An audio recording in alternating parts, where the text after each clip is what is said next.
एक क्वालिटी जो हर एक कैफ़े ओनर में होनी चाहिए। आई थिंक परसिवेरेंस, कामनेस और इनोवेशन। आपने नाम रखा बॉस्टन, उसके पीछे की कहानी क्या है नाम रखने की? मेरे जो ब्रदर इन लॉ बॉस्टन अपने एक प्रोजेक्ट के लिए गए थे 1 साल के लिए। दिमाग में ये आया कि यार नाम ऐसा होना चाहिए कि थोड़ा प्रीमियम भी लगे और थोड़ा कैची भी हो। इतने सारे रेस्टोरेंट को रन कर रहे हो आप, टीम मैनेजमेंट कैसे करते हैं आप? जो शेफ़ होते हैं हमारे, जो हेड शेफ़ होते हैं, वो भी अपनी टीम को मोटिवेट करते हैं। हम भी उन्हें कहते हैं कि भाई ये खाना भगवान के लिए जा रहा है। Guest is God and God is always right. Madam, I would like to make you an omelette. एक आदमी की वजह से जो मैंने ये ज़िंदगी में, मैं मानता हूँ, ये चाहे मेरे इंडस्ट्री का रूल हो चाहे किसी भी और इंडस्ट्री की बात करो, किसी एक आदमी के आने या जाने से किसी को कोई फ़र्क नहीं पड़ता। Hello friends, welcome to our podcast. आज हम एक ऐसे एंटरप्रेन्योर से बात करने वाले हैं जिन्होंने बरेली का फूड कल्चर ही चेंज कर दिया है। उन्होंने बरेली को एक प्रीमियम कैफ़े और बेकरी से इंट्रोड्यूस कराया है जिसका टेस्ट, वाइब और एम्बियंस अलग ही है।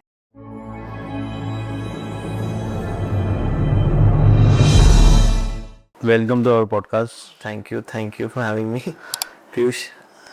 कैफ़े स्टार्ट करने से पहले आपका पर्सनल और प्रोफेशनल बैकग्राउंड क्या था? कैफ़े जो है, मैंने 1 दिसंबर 2018 को ओपनिंग हुई थी हमारे फर्स्ट ब्रांच की। उससे पहले मैंने अपना बीबीए कंप्लीट किया, फिर एमबीए अपना कंप्लीट किया एमिटी यूनिवर्सिटी नोएडा से। फिर उसके बाद मेरी कैंपस प्लेसमेंट हुई और मैंने अपनी फ़र्स्ट कंपनी ज्वाइन करी। 1.5 साल फर्स्ट कंपनी में था और करीब 1 साल शायद दूसरी कंपनी में। उसके बाद फिर मैंने अपनी जॉब रिज़ाइन करके अपना फिर एंटरप्रेन्योरल जर्नी स्टार्ट की। जो फर्स्ट इंस्पिरेशन थी फूड इंडस्ट्री में आने के लिए, वो कहाँ से मिली आपको? एक्चुअली आई थिंक अगर आप एफएनबी इंडस्ट्री में आते हो तो वो थोड़ा सा इंस्टिंक्टिव होता है। मतलब कुछ चीज़ें आपके अंदर आई थिंक पहले से वो होती हैं, तभी आप इस इंडस्ट्री की तरफ इंक्लाइन होते हो। और होना भी चाहिए, अंदर से कुछ चीज़ें होनी चाहिए। जैसे कि होस्टिंग का मुझे बहुत शौक था। इवन जब मैं अपने कॉलेज में था, इवन जब मैं अपने कॉर्पोरेट वर्ल्ड में काम भी कर रहा था, तो मुझे होस्टिंग का बहुत शौक था। मतलब ना, लोगों को बुलाना और पार्टीज अरेंज करना, गेट टुगेदर्स करना, लोगों को अच्छा खिलाना, ये एक मुझे लगता है कि आई थिंक ये एक ऐसा फैक्ट जो मैंने कहा ना, कि जो लोगों को अच्छा खिलाना, कि लोग कहें यार कि नहीं बहुत बढ़िया इन लोगों ने अरेंजमेंट किया था और खाना वाना तो बहुत ही ज़बरदस्त था। तो आई थिंक ये एक इंस्टिंक्ट था मेरे अंदर।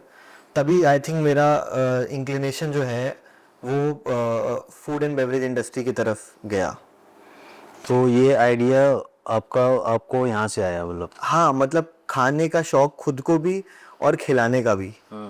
मतलब हम लोग शुरू से ही खाने के बहुत शौकीन रहे। मैं स्पेशली, मैं मेरे ग्रुप में बात करूँ तो मैं भाई पुरानी दिल्ली में गलियों में जाके कोई कबाब वाला नया ढूंढना, कि कहीं निहारी खानी है, या फिर चांदनी चौक में जाके कहीं पराठे खा रहे हैं, या फिर सदर बाज़ार में जाके कहीं हम छोले भटूरे खा रहे हैं। स्पेशली उस बंदे के यहाँ जहाँ गाड़ी नहीं जाती, वहाँ पर ई रिक्शा से जाके या पैदल जाके हम लोग, मतलब स्पेशली लोग ढूंढते थे कि कहाँ है ये। नई नए टेस्ट को ढूंढना, हाँ, लोगों बिल्कुल से जोड़ना। हाँ, बेकरी और कैफ़े का कॉन्सेप्ट जो आप बरेली का पहला लाए हैं, बिल्कुल। तो ये आपने बेकरी और कैफ़े साथ में लाने का आइडिया कहाँ से इन्वॉल्व हुआ?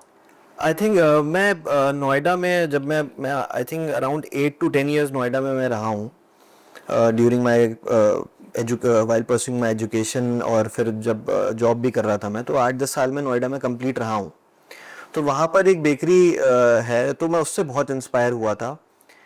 तो मतलब वो बहुत ही प्रीमियम लेवल की बेकरी थी और हम लोग वहाँ जाते थे और वहाँ के प्रोडक्ट्स वगैरह मुझे बहुत पसंद थे। तो उस बेकरी को देख के वो कॉन्सेप्ट भी बेकरी और कैफ़े का ही था उनका भी। तो मतलब बेकरी के प्रोडक्ट्स उनके बहुत प्रीमियम थे और कैफ़े भी उनका था, वो भी बहुत अच्छा जो फूड सर्व करता था। तो उसी आई थिंक ब्रांड से मुझे इंस्पिरेशन मिली थी और वहीं से मैंने आई थिंक सोचा था कि ऐसा कॉन्सेप्ट जो है मुझे करना है, इस ऐसे कॉन्सेप्ट को ही आगे लेके जाना है। अच्छा, आपने जब ये सब डिसाइड कर लिया कि अब मुझे करना है, आपका पहला प्रैक्टिकल स्टेप क्या था? आई थिंक पहला प्रैक्टिकल स्टेप ये था कि मैंने रेजिग्नेशन दिया अपनी जॉब से क्योंकि मैंने ये समझ लिया था कि ये पार्ट टाइम चीज़ नहीं हो पाएगी। अगर इसको मुझे करना है तो इसको फुल फ्लेजेड करना होगा, अपना हार्ट एंड सोल देना पड़ेगा, टाइम मतलब डेडिकेटेडली करना पड़ेगा ये। फिर उसके बाद मैंने अपने घर पे इन्फॉर्म किया कि भाई अब जॉब छोड़ दी है और अब एंटरप्रेन्योरल जर्नी स्टार्ट। मतलब जॉब छोड़ने के बाद आपने घर पर, मतलब पहले अपने डिसीजन नहीं बताया था? मतलब पहले कभी फादर से डिस्कस हुआ होगा तो उन्होंने कहा था कि हाँ बिजनेस जब अगर परस्यू करना है बिजनेस तो कर लेना। हाँ लेकिन एकदम मतलब ये नहीं था कि डिसीजन स्पॉन्टेनियस था थोड़ा। अच्छा। एक दिन बस सोचा कि यार अब जितना जॉब में एक्चुअली मैं मानता हूँ कि जॉब भी बहुत जरूरी थी लाइफ के लिए।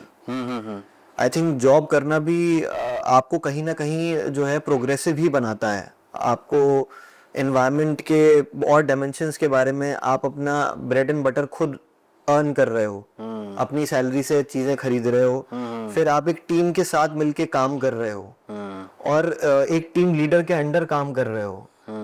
रूल्स एंड रेगुलेशन सीखने को काफी कुछ बहुत कुछ सीखने को मिलेगा। मतलब आप मतलब जॉब ने as a human being develop किया है मुझे।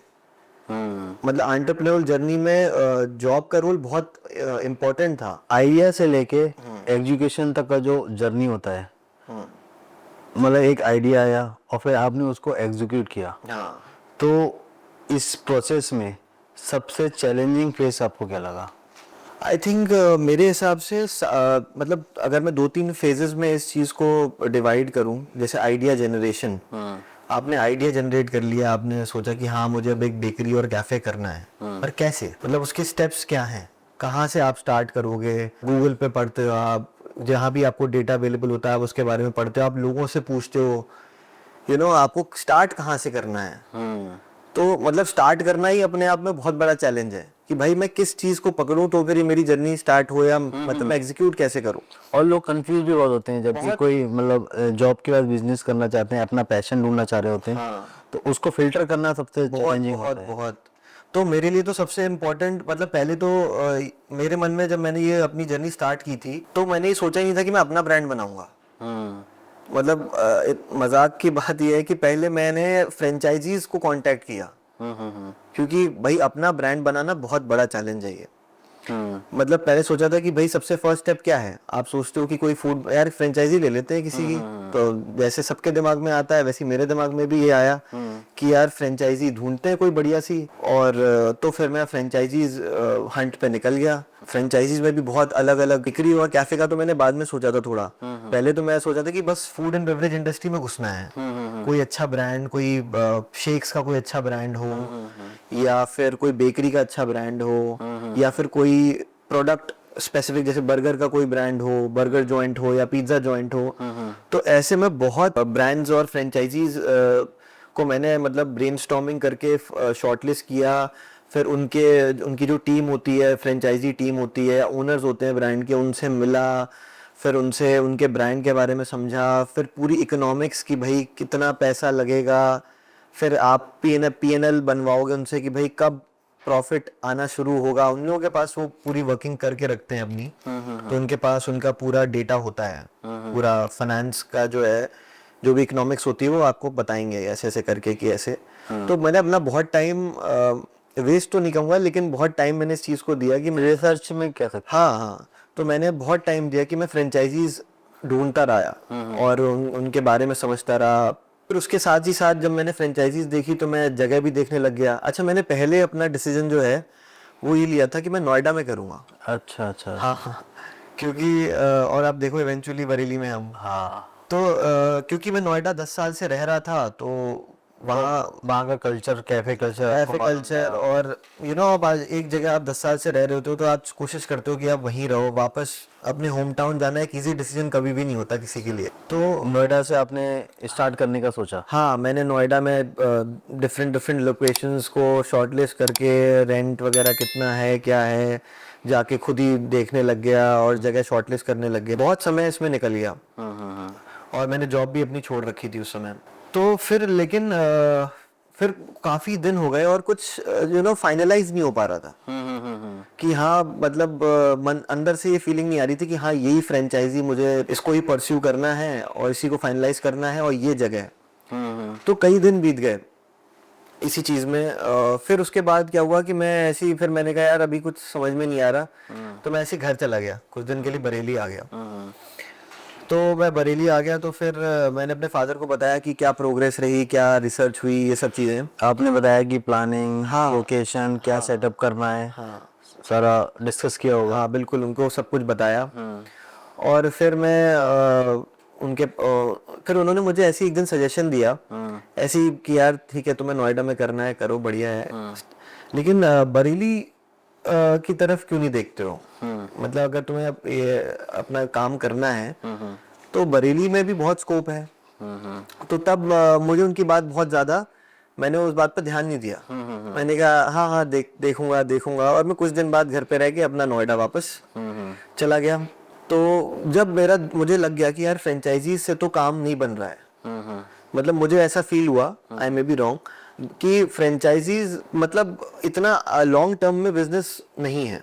फ्रेंचाइजीज मतलब जो है ना उनका ज्यादा फायदा है, हमारा कम लग रहा है इसमें, है ना। उनका नाम भी ज्यादा हो रहा है, मेहनत आपकी है हाँ, और ब्रांड वैल्यू उनकी बनती है। इन्वेस्टमेंट हमारा है, सब कुछ हमारा है, ठीक है। फ्रेंचाइजीज भी अपना मतलब वो बिजनेस भी होता है, फ्रेंचाइजीज अच्छी भी चलती हैं लोगों की, ऐसा नहीं है कि सारी फ्रेंचाइजीज बंद हो जाती हैं, प्रॉफिटेबल भी होती हैं। अगर कोई किसी की फ्रेंचाइजी ले रहा है तो हार्ड एंड फास्ट रूल नहीं है कि वो बंद ही होगा या वो बिजनेस प्रॉफिटेबल नहीं होगा। ऑन द अदर हैंड लोगों के बिजनेस प्रॉफिटेबल हुए भी हैं, लेकिन मुझे ऐसा फील नहीं हुआ। फिर मुझे किसी ने एक नया मतलब कंपोनेंट बताया कि आप फ्रेंचाइजी छोड़ो, अपना ब्रांड बनाओ। तो ये एक बिल्कुल ही नया, मतलब मैंने कहा ये तो और नया थॉट प्रोसेस आया। नया थॉट प्रोसेस है, लेकिन ये तो और जटिल काम हो गया। हाँ, ये तो और मुश्किल है अपना ब्रांड बनाना। तो किसी ने मुझे सजेशन दिया कि आप कंसल्टेंट हायर करो, ओके। F&B कंसल्टेंट आप अवेलेबल होते हैं और दे आर एक्सपीरियंस्ड और काफ़ी नॉलेज होती है उन्हें। तो आप कंसल्टेंट का सोचो, कंसल्टेंट हायर करने का सोचो, तब आप आगे बढ़ो। तो फिर अब एक नई दौड़ शुरू हो गई, एक नई राह पे हम निकल गए। अच्छा, जब आप इस दौर पे जा रहे थे, वो मोमेंट क्या था जब आप, जब एक ब्रांड का नाम बहुत इम्पोर्टेंट होता है, आपने नाम रखा बॉस्टन, तो उसके पीछे की कहानी क्या है नाम रखने की? हाँ, बड़ी मतलब सिंपल सी कहानी है, थोड़ी इंटरेस्टिंग भी कहूँगा मैं। कि एक्चुअली मेरे जो ब्रदर इन लॉ हैं, वो इज एन IT गाय, क्या कहते हैं, अर्नेस्ट एंड यंग में अभी हैं। तो वो बॉस्टन अपने एक प्रोजेक्ट के लिए गए थे 1 साल के लिए यूनाइटेड स्टेट्स में। तो बॉस्टन गए हुए थे वो। तो वहां से कई बार हम लोगों को बात करने के लिए नॉर्मली वीडियो कॉल करते थे, फोन पे बात होती थी। तो बताते थे कि यहाँ बहुत ही अच्छी बेकरीज हैं, यहाँ की बेकरीज बहुत फेमस हैं और बहुत ही अच्छे अच्छे कैफेज हैं यहाँ पर। और कई 1-2 प्रोडक्ट्स वो लेके भी आए थे बाद में जब इंडिया आए थे। तो एक तो वहां से दिमाग में था हमारे, पहले जब डिसाइड कर लिया कि बरेली में करना है और लोकेशन भी हमने डिसाइड कर ली। हाँ, तो फिर दिमाग में ये आया कि यार नाम ऐसा होना चाहिए कि थोड़ा प्रीमियम भी लगे और थोड़ा कैची भी हो। मतलब किसी ने बोला यार कहाँ बैठे हो? यार अरे बॉस्टन में बैठा हूँ, बॉस्टन आ जाओ। हाँ, लोगों ने बोलने में बहुत लंबा भी नहीं है और इट्स क्रिस्प एंड शॉर्ट, कैची है। और बॉस्टन की बेकरीज भी फेमस हैं, तो हमारे कॉन्सेप्ट के साथ। तो मतलब आप जब उनसे बात करते थे तो इस दौरान आपका थॉट प्रोसेस बॉस्टन क्लिक करा आपको? हाँ, तो वहां से आपने अपने ब्रांड का नाम दिया बॉस्टन। हाँ। अब इसके बाद जब आपने नाम डिसाइड कर लिया, एजेंसी हायर कर ली आपने, फिर ये लोकेशन कितना मैटर करती है कि किसी पर्टिकुलर जगह पे खोलना कितना मैटर करती है कोई भी कैफे? आई थिंक लोकेशन बहुत बड़ा फैक्टर है, बहुत इंपॉर्टेंट और क्रूशियल फैक्टर है किसी भी आउटलेट। क्योंकि जो आपका गेस्ट है उसको वहां पहुंचना है, वो किसी काम के लिए नहीं जा रहा है, वो अपना लेजर टाइम के लिए जा रहा है वहाँ। कि भाई मतलब होता है ना कि यार पासपोर्ट बनवाने जाना है तो गली में भी होगा तो आप जाओगे, क्योंकि वो इम्पोर्टेंट काम है, वो अवॉइड नहीं कर सकते आप। लेकिन यही अगर कोई रेस्टोरेंट या फिर कोई कैफे जो है वो बहुत ज्यादा गली में अंदर है, जहाँ पार्किंग का इशू है, जहाँ पर पहुंचना मुश्किल है, तो आप अवॉइड कर दोगे यार, अरे नहीं यार जो मेन रोड्स पे आप वहीं चल लेते हैं, या जो लोकेशन फीसिबल है जाने के लिए आप वहां चले जाओगे। आपको ऑटोमेटिक मार्केटिंग भी मिलती है। अगर आप एक ऐसे एरिया में हो जो मतलब दिख रहा है, जो विजिबल है, तो एक वो भी एक मार्केटिंग हो गई ना आपकी, कि आप लोग नोटिस में से निकल गए हो तो दिख रहा है, अरे यार ये तो नई जगह खुल गई और कुछ, तो ये भी लोकेशन हंट करने की क्या स्टोरी थी, कैसे आपने फाइंड आउट करी? लोकेशन हंट करने की स्टोरी ऐसी थी कि हम लोग बरेली में अपने लिए कोई ऐसी प्रॉपर्टी देख रहे थे कि एक और घर के लिए एक प्रॉपर्टी देख रहे थे कि कोई घर के लिए देखा जाए। तो किसी ने कहा कि वो एड्रेस वाले अपार्टमेंट्स बने हैं और उनकी लोकेशन बहुत शानदार है और अपार्टमेंट्स भी बहुत अच्छे हैं और कैंट लोकेशन है, तो बहुत ही अच्छी लोकेशन है, तो आप वहां पर एक बार कभी जाओ तो चेकआउट कर लेना। तो हम खरीदने तो गए थे फ्लैट और वाइंड अप हुए शॉप की लोकेशन फाइनलाइज करते हुए। अच्छा अच्छा अच्छा। हाँ, हमने मतलब पहले फ्लैट बाद में खरीदा, फिर हमने पहले लोकेशन सिक्योर करी हो। मैं वहां गया तो मैंने बाहर देखा, मैंने कहा यार इससे अच्छी लोकेशन तो कोई बरेली में हो ही नहीं सकती। सही बात है। कैंटोनमेंट एरिया यहाँ से स्टार्ट हो रहा है और इस रोड पे वैसा वाला ट्रैफिक भी नहीं है, हैवी ट्रैफिक वगैरह कुछ नहीं है और पीसफुल जगह है। सामने बरेली क्लब है जो कभी जिसमें आगे कोई कंस्ट्रक्शन होगा नहीं, तो लोकेशन इतनी भा गई कि कहा कि भाई अब यही खोलना है। हमने उसी दिन वो फ्रीज करा दी दुकान की, ये हमारी है भाई। अच्छा, कैफे स्टार्ट करते हुए क्या क्या नॉर्म्स ध्यान में रखना जरूरी है? मतलब एज अ लीगली भी आप जैसे कि किसी लोकेशन पे आप बिजनेस रन कर रहे हो और अपना बिजनेस को भी, तो एज अ बिगनर कोई अगर कैफे स्टार्ट करे तो उसे क्या क्या चीजें ध्यान में? देखिए, लीगल टर्म्स में अगर बात करें, जो सरकार की तरफ से आपको लाइसेंसेस, एनओसीज और रजिस्ट्रेशंस चाहिए होते हैं, उसमें देखिए सबसे नंबर 1 तो आपका फसाई आ गया, FSSAI, जो सबसे इम्पोर्टेंट है और वो सबसे पहले आपको लेना होता है। वो आप तभी ले सकते हो जब आपकी जगह बन गई हो। आपकी जगह जो आपने ली है उसमें आपने किचन पूरा बना दिया हो, किचन कंप्लीट हो चुकी हो और उसका फिर ब्लूप्रिंट वगैरह लगता है, उसमें काफी डॉक्यूमेंट्स, आपकी कंपनी का GST वगैरह, ये सब चीजें हैं। तो ये आपका सबसे प्राइमरी लाइसेंस हो गया जो आपको चाहिए। फिर क्योंकि आपके जो जगह है वहां पर लेबर भी हो, मतलब स्टाफ काम करेगा, एम्प्लॉयज काम करेंगे, तो आपको एक रजिस्ट्रेशन कराना होता है लेबर डिपार्टमेंट से भी। ओके। लेबर डिपार्टमेंट का रजिस्ट्रेशन सर्टिफिकेट एक होता है, वो भी आपको लेना है। उसके अलावा पानी जो है, जो आप वाटर यूज कर रहे हैं, उसका भी एक सर्टिफिकेट चाहिए होता है। आपका पानी का pH लेवल क्या है, क्या वो पानी इस लायक है कि वो खाने में इस्तेमाल हो जाए और कस्टमर्स उस पानी को पी पाए, ये भी एक बहुत इंपॉर्टेंट चीज है। तो इसी तरीके के हैं सर्टिफिकेट्स वगैरह, ये आपको चाहिए ही चाहिए। अच्छा, जब आपने कैफे स्टार्ट कर दिया तो बरेली का ये फर्स्ट प्रॉपर एक अच्छा कैफे का एक्सपीरियंस था, कस्टमर का रिएक्शन स्टार्टिंग में कैसा था? जब हमने मतलब डिसाइड कर लिया था सब कुछ हमारा कि हम अपना ब्रांड बना रहे हैं, ये वो जनरली जब आप, अच्छा मेरा, क्योंकि मेरे साथ क्या था कि मैं फर्स्ट जनरेशन एंटरप्रेन्योर हूँ। फैमिली में या तो लोग मैनेजरियल पोजीशंस पे रहे हैं, वाइट कॉलर जॉब करी, या फिर पॉलिटिशियंस हैं। मैं पहला जनरेशन में, मतलब मैं पहला एंटरप्रेन्योर हूँ जो बिजनेस कर रहा है। तो बिजनेस भी एक आर्ट है, फैमिली ब्लड में तो ये चल नहीं रहा है, ठीक है ना, किसी को इतना ज्यादा इस बारे में पता है। जो है जर्नी मतलब बड़ी मुश्किल थी है, हम लोगों को मतलब समझना पड़ा कि बिजनेस करना कैसे है। स्क्रैच से सीखा आपने? हाँ, स्क्रैच से सीखा हमने बड़ा। जब आपने स्टार्ट कर दिया, हाँ तो स्टार्टिंग में जब आपके पास कस्टमर्स आए, हाँ, उन लोगों के एक्सपीरियंसेस क्या थे? तो जैसे हाँ मैं आपको बता रहा था, फर्स्ट जनरेशन एंटरप्रेन्योर वाली बात, तो होता है ना फैमिली में, आपसे कहते हैं फादर या बड़े बुजुर्ग या जो भी है कि यार उनका भी बिजनेस है, आओ तुम्हें उनसे मिलवा देते हैं, एक बार थोड़ा समझो, अपनी इंडस्ट्री के लोगों से मिलो, हाँ, उनसे कुछ सलाह ले लो। और मतलब पेरेंट्स जनरली करते हैं कि यार थोड़ा सा नॉलेज मिले इनको, थोड़ा समझे, गाइडेंस मिल जाएगा कुछ तो अगर मैं बात कहना चाह रहा था, तो मुझे याद है कि मैं बरेली में एक वो केटरर भी थे और उनका मतलब फूड एंड बेवरेज का बैकग्राउंड रहा था तगड़ा। तो मैं उनके पास ऐसे एक दिन मिलने चला गया, तो उन्होंने मुझसे पूछा, अच्छा ये बताओ दुष्यंत कि तुम पेस्ट्री जो है वो कितने तक की, मतलब क्या तुम्हारी जो प्राइस रेंज रहने वाली है वो क्या रहेगी? तो मैंने उनसे कहा कि सर प्राइस रेंज जो है वो मेरी मतलब मिनिमम 50-60-70 से रहेगी और 250 रुपए तक की पेस्ट्री हम रखेंगे। तो वो बहुत शॉक्ड हो गए थे। उन्होंने कहा कि यार भाई यहाँ के हिसाब से बोला बरेली के हिसाब से 250 रुपए, मतलब $250 फॉर अ पेस्ट्री। उन्होंने कहा ये तो बहुत ज्यादा है भाई। मतलब उन्होंने कहा कि इसको रीथिंक करो, जरा सोचो इस बारे में। बोले मुझे नहीं लगता, मेरा एक्सपीरियंस तो ये कहता है कि अब भाई ये 250 वाला, बोले 250 छोड़ो, मैं तो 100 पे भी बहुत सोच रहा हूँ। बोले कहाँ मिलती है 100 रुपए की पेस्ट्री, बताओ तुम बरेली में। तो उन्होंने बहुत मतलब अपने हिसाब से जो है बोल सकते हैं एक्सपीरियंस राइट करना चाह रहे थे उन्होंने। तो उन्होंने कहा। लेकिन अच्छा फिर मेरे फादर भी थे साथ में, तो उन्होंने भी मुझसे कहा कि यार ये थोड़ा मुझे भी उनकी बात सही लग रही है।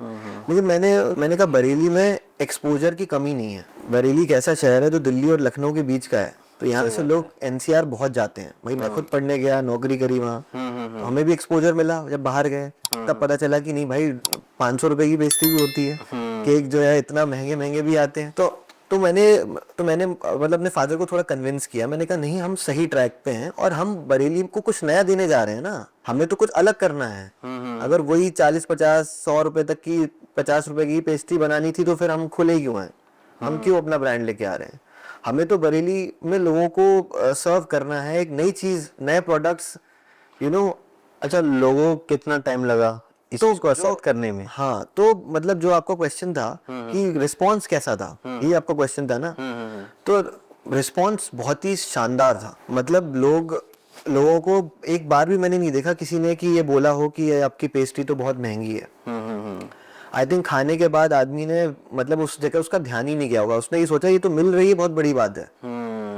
जो चीज आपके शहर में अवेलेबल ही नहीं थी, सही बात है, और आपको दिल्ली या एनसीआर ऐसी जगहों पे मिल रही थी, तो क्रेविंग तो होती है ना कि यार अब वहीं जाके खाएंगे, तो वो आपके शहर में मिल रही है आपको। और हमने कंपैरिजन में थोड़े रेट्स रीजनेबल ही रखे, प्रोडक्ट की क्वालिटी के हिसाब से ही हमारे रेट्स थे। तो लोगों ने बॉस्टन को बहुत प्यार दिया from the very first day.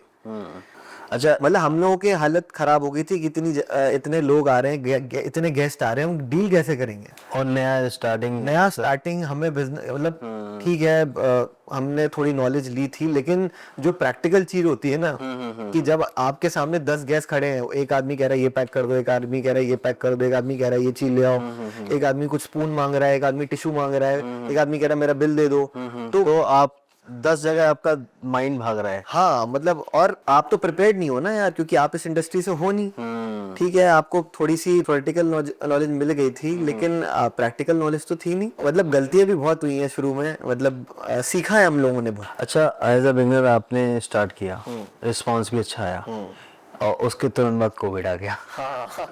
और आपको मालूम है कि फूड इंडस्ट्री कितना इम्पैक्ट पड़ा था बहुत बहुत बहुत तो ज्यादा। एज अ न्यू एंटरप्रेन्योर आपने स्टार्ट किया, उसके जस्ट बाद कोविड आ गया, तो कैसे आपने उस क्राइसिस को झेला? आई थिंक हमें 1 साल ही हुआ था, हमारी एग्जिस्टेंस को 1 साल ही हुआ था, और तभी कोविड जैसी ये आपदा कह सकते हो, महामारी, तो ये आ गई। और हम इसके लिए प्रिपेयर्ड थे नहीं, बिल्कुल भी। हमें तो दुनिया ही प्रिपेयर्ड नहीं थी, हम क्या, हाँ, कोई प्रिपेयर्ड नहीं था। और लॉकडाउन भी एकदम से लगा था, इंस्टेंटेनियसली ये लगा था। पहले 2 दिन का था, फिर हफ्ते भर का हुआ, फिर वो कंटिन्यूस चला गया। आई थिंक कोविड हमारी, जब से मैंने बिजनेस करना स्टार्ट करा है, अपनी जर्नी स्टार्ट करी, आई थिंक सबसे बहुत ही ज्यादा डिफिकल्ट फेज था। मतलब उसको हम उस समय हमें भी नहीं पता था कि हमें अब करना क्या है, क्योंकि सारा लॉकडाउन था, और हमें जो है उस समय अपने स्टाफ का भी ध्यान रखना था, जो लोग हमारे से जुड़े हुए हैं। इसी बात से मेरे को एक बात मैं आपको बोलता हूँ कि मतलब जब भी कोई बिजनेस स्टार्ट करता है, चाहे वो कोई भी किसी तरीके का बिजनेस हो, तो आपने भी लोगों के मुंह से सुना होगा, जो बिजनेस के बुद्धिजीवी हैं, कि जब भी आप बिजनेस कोई भी स्टार्ट करो, आप मिनिमम 1 साल का बैकअप लेके चलो।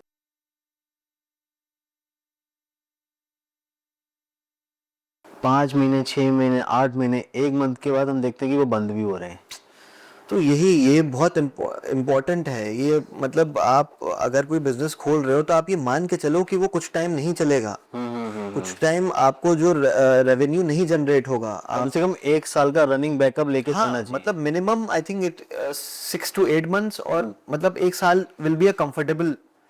कई बार बिजनेस एकदम से क्लिक नहीं करता है, कई बार चीजों को, लोगों को समझने में टाइम लगता है। जरूरी नहीं है कि आपका पहले दिन से ही आप कस्टमर्स एकदम लाइन लगा के खड़े हो बाहर। मार्केटिंग करते हो आप धीरे धीरे, फिर वर्ड ऑफ माउथ होता है, तो धीरे धीरे चीज़ें जो हैं वो फॉल इन प्लेस करती हैं। मतलब स्टार्टिंग में आपने मार्केटिंग में कौन कौन सी चीज़ों को यूज़ किया? बरेली जैसा, जैसे हमारे जो 2 tier सिटीज़ हैं जो बहुत डेवलप हो रही हैं अब धीरे धीरे, तो I think word of mouth तो सबसे बड़ी चीज़ है। मैं तो ये मानता हूँ आज भी कि आपके सर्कल में कोई ना कोई, देखो अच्छा बरेली में एक ट्रेंड ये भी आपने देखा होगा कि नई चीज़ को ज़रूर ट्राई करते हैं और बहुत अच्छा रिस्पांस देते हैं। हाँ, बहुत अच्छा रिस्पॉन्स देते हैं। तो I think word of mouth सबसे बढ़िया चीज़ है। बाकी मार्केटिंग के टूल्स तो हैं ही, आपकी सोशल मीडिया एक बहुत इंपॉर्टेंट टूल है। जब मैंने स्टार्ट किया था तब इतना इंपॉर्टेंट नहीं था, लेकिन आज तो मुझे लगता है सबसे टॉप पे चल रहा होगा। सही बात है। अगर आपकी एक रील वायरल हो गई आपके किसी एक प्रोडक्ट की, तो आपको पता नहीं है कि उसका रिस्पॉन्स कुछ भी हो सकता है। सही बात है। और मान लेता है कि कंटेंट क्रिएशन ना, ये हर बिजनेस में एक इम्पोर्टेंट चीज़ आज की डेट में है कि अगर कोई ऑफलाइन है तो ऑनलाइन भी उसको अपनी चीज़ें प्रेजेंस करनी है। आई थिंक इसका सबसे बड़ा जो इम्पोर्टेंट आई थिंक हमें क्रेडिट देना चाहिए वो फ़ोन को। हाँ, क्योंकि मतलब आप कोई भी चीज़ भूल सकते हो, पर आज के ज़माने में आदमी अपना फ़ोन भूल जाए ना तो उसे लगता है कि यार बहुत वॉलेट, मतलब वॉलेट से इम्पोर्टेंट आजकल फ़ोन है। हाँ। पहले आदमी बोलता था कि वॉलेट छूट गया, अरे यार मेरा, लेकिन आज जो है फ़ोन की इम्पोर्टेंस वॉलेट से बहुत ज़्यादा है। आप आदमी हर चीज़ फ़ोन में, सारा चीज़ यूज़ कर रहा है फ़ोन के थ्रू। और टाइम कितना ज़्यादा स्पेंड कर रहा है, 2 मिनट कहीं खाली हुआ रील देखना स्टार्ट। तो जैसे सोशल मीडिया हो गया, फिर फिजिकल मार्केटिंग है, आपके बिलबोर्ड्स हो गए पूरे शहर में, ये सब चीज़ें हैं। तो आप जो बात कह रहे थे कोविड वाली, वहीं से हम लोग बात कर रहे थे। तो कोविड में फिर हम लोगों ने बहुत स्ट्रगल करा। पहले तो अपने स्टाफ को हम लोगों ने खुद जाके पर्सनली राशन प्रोवाइड किया है, you know, drinking water, ration जो होता है, सिलेंडर, गैस सिलेंडर्स वगैरह, जिससे वो लोग जहाँ रुके हुए हैं, जो निकलना तो बहुत मुश्किल आ रहे, सर्वाइवल नीड्स फुलफिल किए। फिर उसके बाद स्टाफ तो खाना खा रहा है, चलो हमने प्रोवाइड करा दिया, उसकी फैमिली का क्या? सही बात है। तो अगर हमारे पास बैकअप मनी नहीं होता, बफर नहीं होता, तो फिर हम लोग हमारी एग्जिस्टेंस ही खत्म हो जाती। हमारे स्टाफ का क्या होता? सही बात है। तो हमने उस समय आई थिंक हमने हर स्टाफ को 70 to 80% सैलरी दी है। अगर किसी की 20,000 सैलरी है तो हमने कोशिश करा ऐसे 12-15 हज़ार रुपए तो दे ही दे कम से कम। ऑब्वियसली हम उसको पूरा तो फुलफिल नहीं कर सकते थे, और स्टाफ ने भी बहुत साथ दिया। स्टाफ भी समझता था कि भाई कई जगह तो नहीं दे पाए लोग। सही बात है। कितने बिजनेसेस चले गए कोविड में। और फिर हमने फिर 1 महीने बाद जो है एक वो गाइडलाइन आई कि जो नेसेसिटी, जो नीड नेसेसिटी के प्रोडक्ट्स होते हैं, जैसे दूध, दही और बेकरी भी उसी में था शामिल। तो हमें जो है गवर्नमेंट की तरफ से परमिशन मिली कि हम अपनी बेकरी ऑपरेट कर सकते हैं। कैफे पार्ट हमें बंद करना पड़ेगा, मतलब उसको हम ऑपरेशनेबल नहीं कर सकते, लेकिन बेकरी हम कर सकते हैं। तो थोड़ा सा हमें वहाँ से रिलीफ मिला। हाँ, रिलीफ मिला। फिर हमने उस समय एक नई चीज मुझे जो समझ में I as a business owner की ऑनलाइन डिलीवरी, और मतलब ऑनलाइन डिलीवरी कितना बड़ा कंपोनेंट हो सकता है हमारे रेवेन्यू जनरेशन में। ये मुझे, आप सोचो कि कोविड ने कई अपॉर्चुनिटीज बंद भी करी, तो कोई नए डायमेंशंस खोले भी।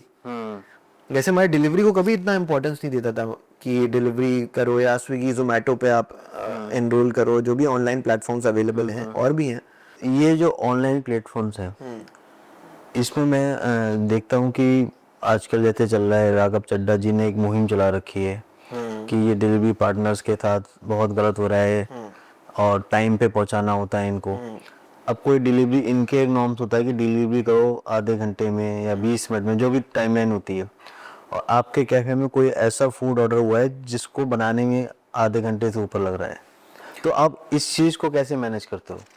अब मैं तो बोलूँगा एक प्रोडक्ट नहीं, कई प्रोडक्ट्स हैं। हाँ, जो आधा घंटा, मतलब फूड प्रिपरेशन टाइम जो है, प्रिपरेशन टाइम जिसे कहेंगे, उसमें लग जाता है। जैसे फॉर एग्जांपल हमारी बेकरी है, तो उसमें बेकरी और हम पेटिसरी भी करते हैं, मतलब केक्स वगैरह भी करते हैं। तो कई बार जैसे for example mix fruit cake है, तो मिक्स फ्रूट केक जो है ना, वो हम कभी बना के नहीं रखते। अच्छा, ऑर्डर पे? मतलब जैसे क्योंकि हमारे शेफ्स हमारे बैकएंड में होते हैं, तो वो बेसिक प्रिपरेशन करके रखते हैं। लेकिन क्या होता है कि मिक्स फ्रूट केक में अगर आपने फल को काट दिया और उसको लगा दिया, और अगर कुछ घंटे बाद ही उसका कलर चेंज होने लग जाता है, काला पड़ने लग जाता है जिसे कहते हैं।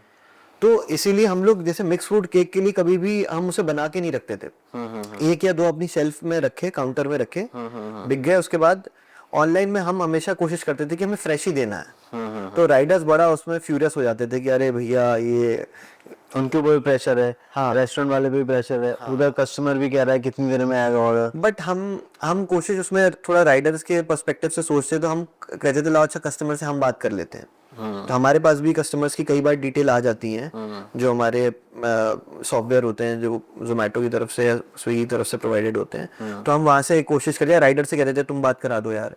तो जब कस्टमर को हम बोलते हैं कि सर देखिए प्रोडक्ट आपको ऑप्टिमम मिलेगा, प्रोडक्ट में कोई कमी नहीं होगी, और इनफैक्ट हम आपको फ्रेश प्रोडक्ट दे रहे हैं, सबसे फ्रेश, तुरंत केक बना के 15-20 मिनट में बन जाता है केक, एक नॉर्मल केक। तो थोड़ा सा वेट कर लीजिए आप। तो मतलब तो जब कस्टमर सेटिस्फाई हो जाता है तो वो राइडर को भी परेशान नहीं करता। हाँ, ऑनलाइन प्लेटफॉर्म पे मैंने देखा कि जैसे कि कैफे पे मेन्यू चेक किया, प्राइस कुछ और है, ऑनलाइन वही डिश या फिर वही प्रोडक्ट चेक कर रहे हैं तो प्राइस थोड़े इंक्रीज होते हैं, ऐसा क्यों होता है? ऐसा जनरली एक्चुअली क्या है कि जो ये फूड डिलीवरी प्लेटफॉर्म्स हैं हम लोगों के पास, जो मार्केट में अवेलेबल हैं, उनका परसेंटेज बहुत हाई होता है। ओके, मतलब 30% तक उनका कमीशन होता है एक ऑर्डर पे। हाँ, देखिए उनके भी अपने खर्चे हैं। मैं ये नहीं कहूँगा कि वो बहुत अनफेयर है या अनजस्ट है, ऐसा नहीं है, लेकिन उनके भी अपने खर्चे होते हैं। लेकिन अगर आप रेस्टोरेंट ओनर सोचो तो 30%, अगर 100 रुपए का मेरा प्रोडक्ट है और उसमें से 30 रुपए तो मैंने प्लेटफॉर्म को ही दे दिए, तो आपके पास बचे 70 रुपए। उसमें आपको भी अपना सब कुछ जो पूरी इकोनॉमिक्स है वो भिड़ानी है। अच्छा, वो रोस्ट हो गई, जो वो 30% होता है उसमें भी राइडर कॉस्ट एडेड होती है क्या उनकी? हाँ, ओके, मतलब वो 30% में वो राइडर्स को भी पे करते हैं, और उस हालांकि उनकी एक थोड़ी सी एक फीस अलग भी होती है, कई बार आप वगैरह करते हैं लोग। हाँ, वो एक नॉमिनल सा डिलीवरी चार्ज भी होता है। अच्छा, वो 30% के अलावा भी जो है ना वो बहुत सी चीज़ें होती हैं। आप अब इतने सारे ब्रांड्स हैं, मैं अगर बरेली की बात करूं तो बरेली में आई थिंक किसी एक पर्टिकुलर प्लेटफॉर्म पे, डिलीवरी प्लेटफॉर्म पे मिनिमम शायद 1,500 से 2,000 रेस्टोरेंट्स होंगे। ओके, अभी की अगर मैं बात करूं, जहां मुझे याद है कि मैंने कुछ दिन पहले देखा था, तो 1,500 से 2,000 रेस्टोरेंट्स इन प्लेटफॉर्म पे, एक सिंगल प्लेटफॉर्म पे अवेलेबल हैं। और सब पे ऑर्डर आ रहे हैं? हाँ, मतलब ऑर्डर का वो वेरी करता होगा कि ब्रांड कितना चल रहा है, उसकी रेटिंग क्या है। तो फिर आपका ब्रांड या तो इतना फेमस हो, अगर आप नए हो तो फिर आप क्या करोगे? ओके, तो फिर उसके लिए क्या होता है, एड्स चलाने पड़ते हैं। आप इन पे ऊपर दिखने के लिए, ऊपर आने के लिए, या फिर अगर उसका कॉस्ट अलग, उसका कॉस्ट अलग। रजिस्ट्रेशन कराना है अपने प्लेटफॉर्म, उस प्लेटफॉर्म पे उसका कॉस्ट अलग। हाँ, जस्ट फॉर एन एग्जाम्पल, अगर आप फॉर एग्जाम्पल आपका बिरयानी का ब्रांड है, तो किसी ने टाइप करा बिरयानी, तो अगर आप चाहते हो कि आपका टॉप 5 में आ जाए, उसका अलग उसका अलग वो कीवर्ड पे टैरिफ अलग है, वो कीवर्ड का टैरिफ अलग है। ओके, और आपको ऊपर आना है, उसका टैरिफ अलग है। फिर आपने देखा होगा कि जब आप ऐप खोलते हो तो वहाँ ब्रांड की टाइल्स होती हैं। कई बार आप देखते होगे ना, वो सामने दिखती हैं। हाँ दिखता है। वो टाइल्स का अलग कॉस्ट है पर मंथ का।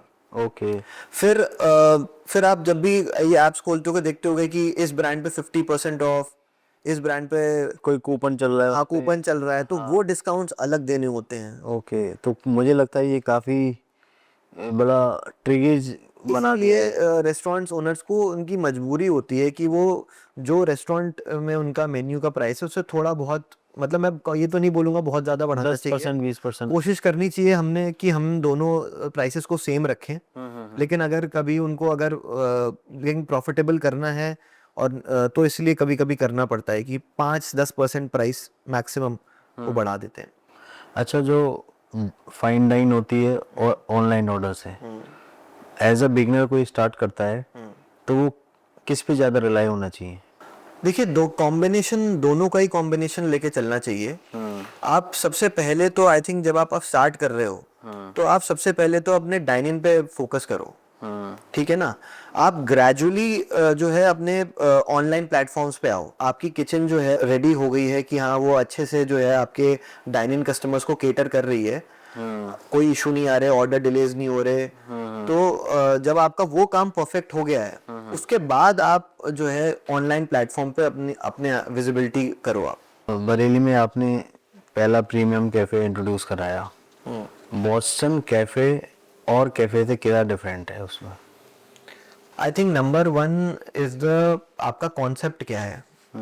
यू नो हमारा जो कॉन्सेप्ट है एक बेकरी एंड कैफे का, हमने सिर्फ स्टैंड अलोन बेकरी नहीं करी, हमने स्टैंड अलोन कैफे नहीं किया।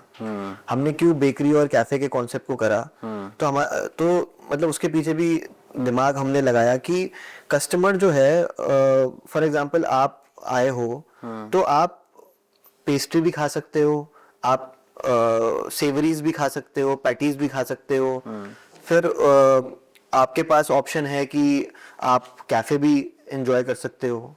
तो मतलब जो डुअल नेचर हमारे कॉन्सेप्ट का है वो एक नंबर 1 सबसे इम्पोर्टेंट फैक्टर।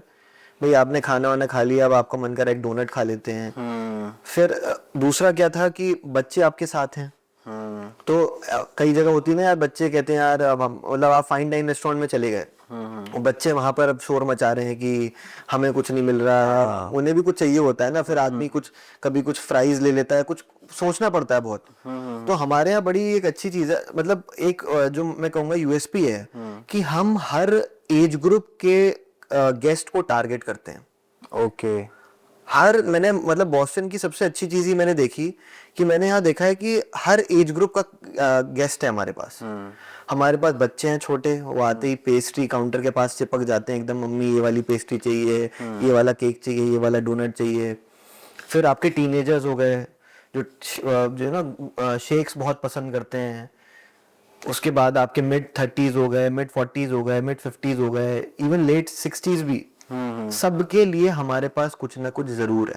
अच्छा, आप अपना मेन्यू बिल्ड कैसे करते हैं? लाइक प्राइस हो गया आपका, क्वालिटी हो गया, और उसमें क्या बैलेंस रहता है? मतलब आई थिंक मेन्यू क्यूरेशन जो है इतना एक छोटा सा, किसका कितना प्राइस रखना है, लाइक तो इसको फेजेस में हम डिस्कस करेंगे। सबसे पहले मेन्यू क्यूरेशन, मेन्यू बनाना कैसे है, ये एक बहुत इम्पोर्टेंट फैक्टर है। मतलब जैसे कहते हैं ना कि वो आपकी जड़ है।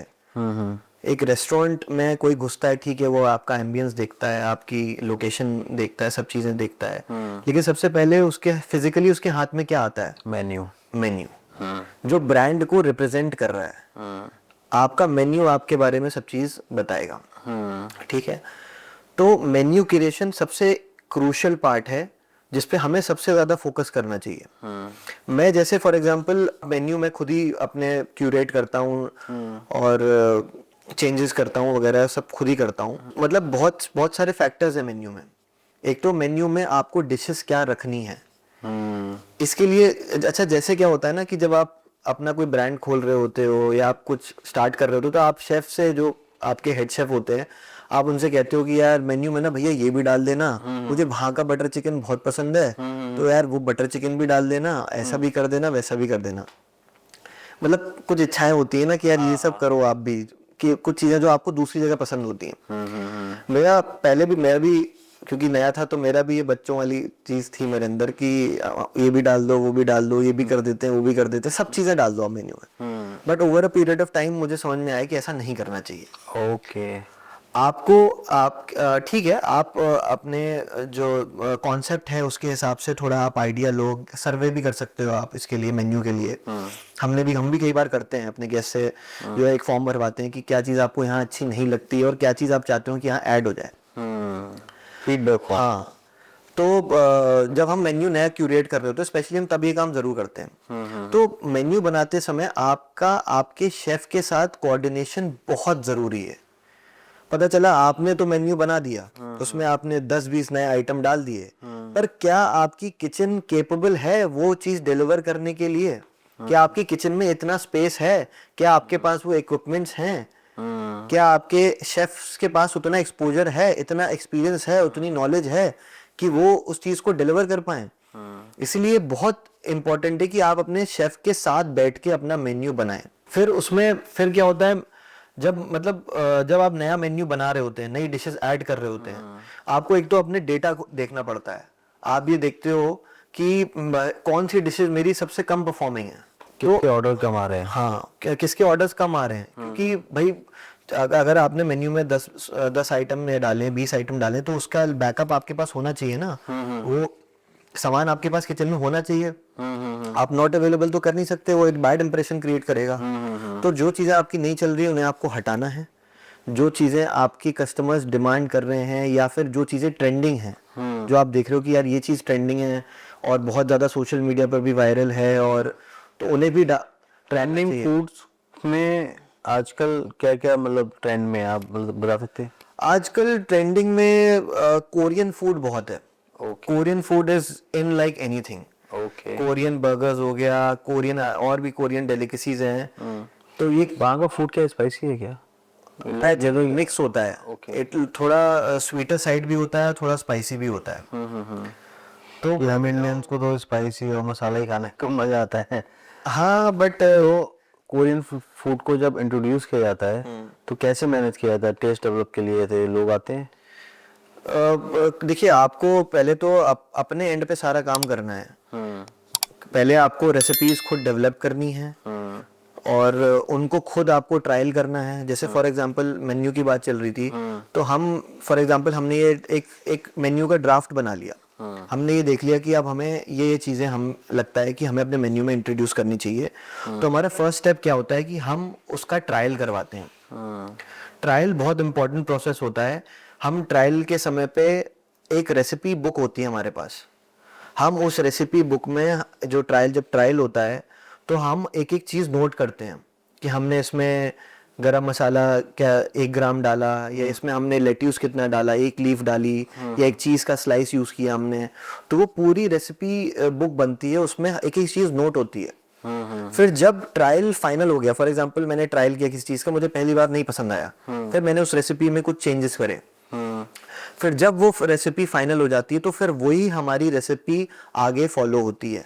ओके। और इसी पीरियड, इसी प्रोसेस में कई बार क्या होता है कि हम लोग कुछ लोग बुलाते हैं कि फॉर एग्जांपल उस डिश को सारे कस्टमर्स के लिए लाइव करने से पहले हम कुछ कस्टमर्स या कुछ अपने खास जो नोन लोगों को बुलाते हैं, जो जिनके पैलेट अच्छे होते हैं, जो चीज में कमी क्या है वो बता सकते हैं। तो ये भी एक बहुत इंपॉर्टेंट प्रोसेस है। ट्रायल्स कहते हैं कि यार आज ट्रायल्स चल रहे हैं तो आ जाओ यार, थोड़ा फीडबैक देना यार। तो 5-6 अलग अलग तरीके के लोग आप बुलाते हो जो फीडबैक अच्छे देते हैं।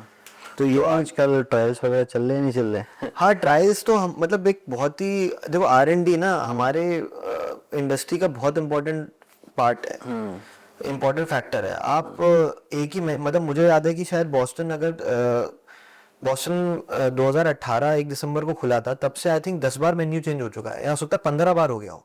तो R&D जो है ना वो बहुत ही मतलब ऐसा प्रोसेस है जो आपको कुछ टाइम पीरियड के बाद दोबारा करना ही करना है। तो ट्रायल्स हमारे चल रहे हैं इस समय। तो अभी आजकल मतलब आप कुछ नया लाने वाले हैं। हाँ, तो कुछ नया डिश आप बता सकते हो किस पे जैसे ट्रायल इस समय हम लोग जो नई डिश हमें जो अभी कल ही ट्रायल हुई है हमारे यहाँ, और मतलब वो ट्रायल सक्सेसफुल भी रहा है। तो हम एक नए तरीके का पास्ता जो शायद मुझे लगता है कि बरेली में अभी नहीं मिल रहा है, एक तो रेवियोली हम लोग स्टार्ट करने वाले हैं।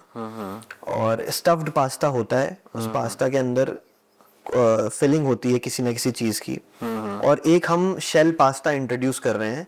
जो पास्ता होता है वो बड़ा होता है सिंगल, और एक शेल की फॉर्म में होता है, जो समुद्र पे जो शेल मिलते हैं, तो शेल की फॉर्म में होता है। उसके अंदर हम फिलिंग करते हैं, और फिर जो सॉसेस वगैरह रहती हैं, या अराबिता सॉस हो गई, या फिर अल्फ्रेडो में, जिसमें भी आपको टॉस करना है, तो वो बहुत ही मतलब आप जब उस पास्ता को मतलब आप उसे कट करके जब खाओगे तो अंदर आपको फ्लेवर्स आएंगे। हो सकता है स्पिनिच मिले, हो सकता है रिकॉटा चीज हो।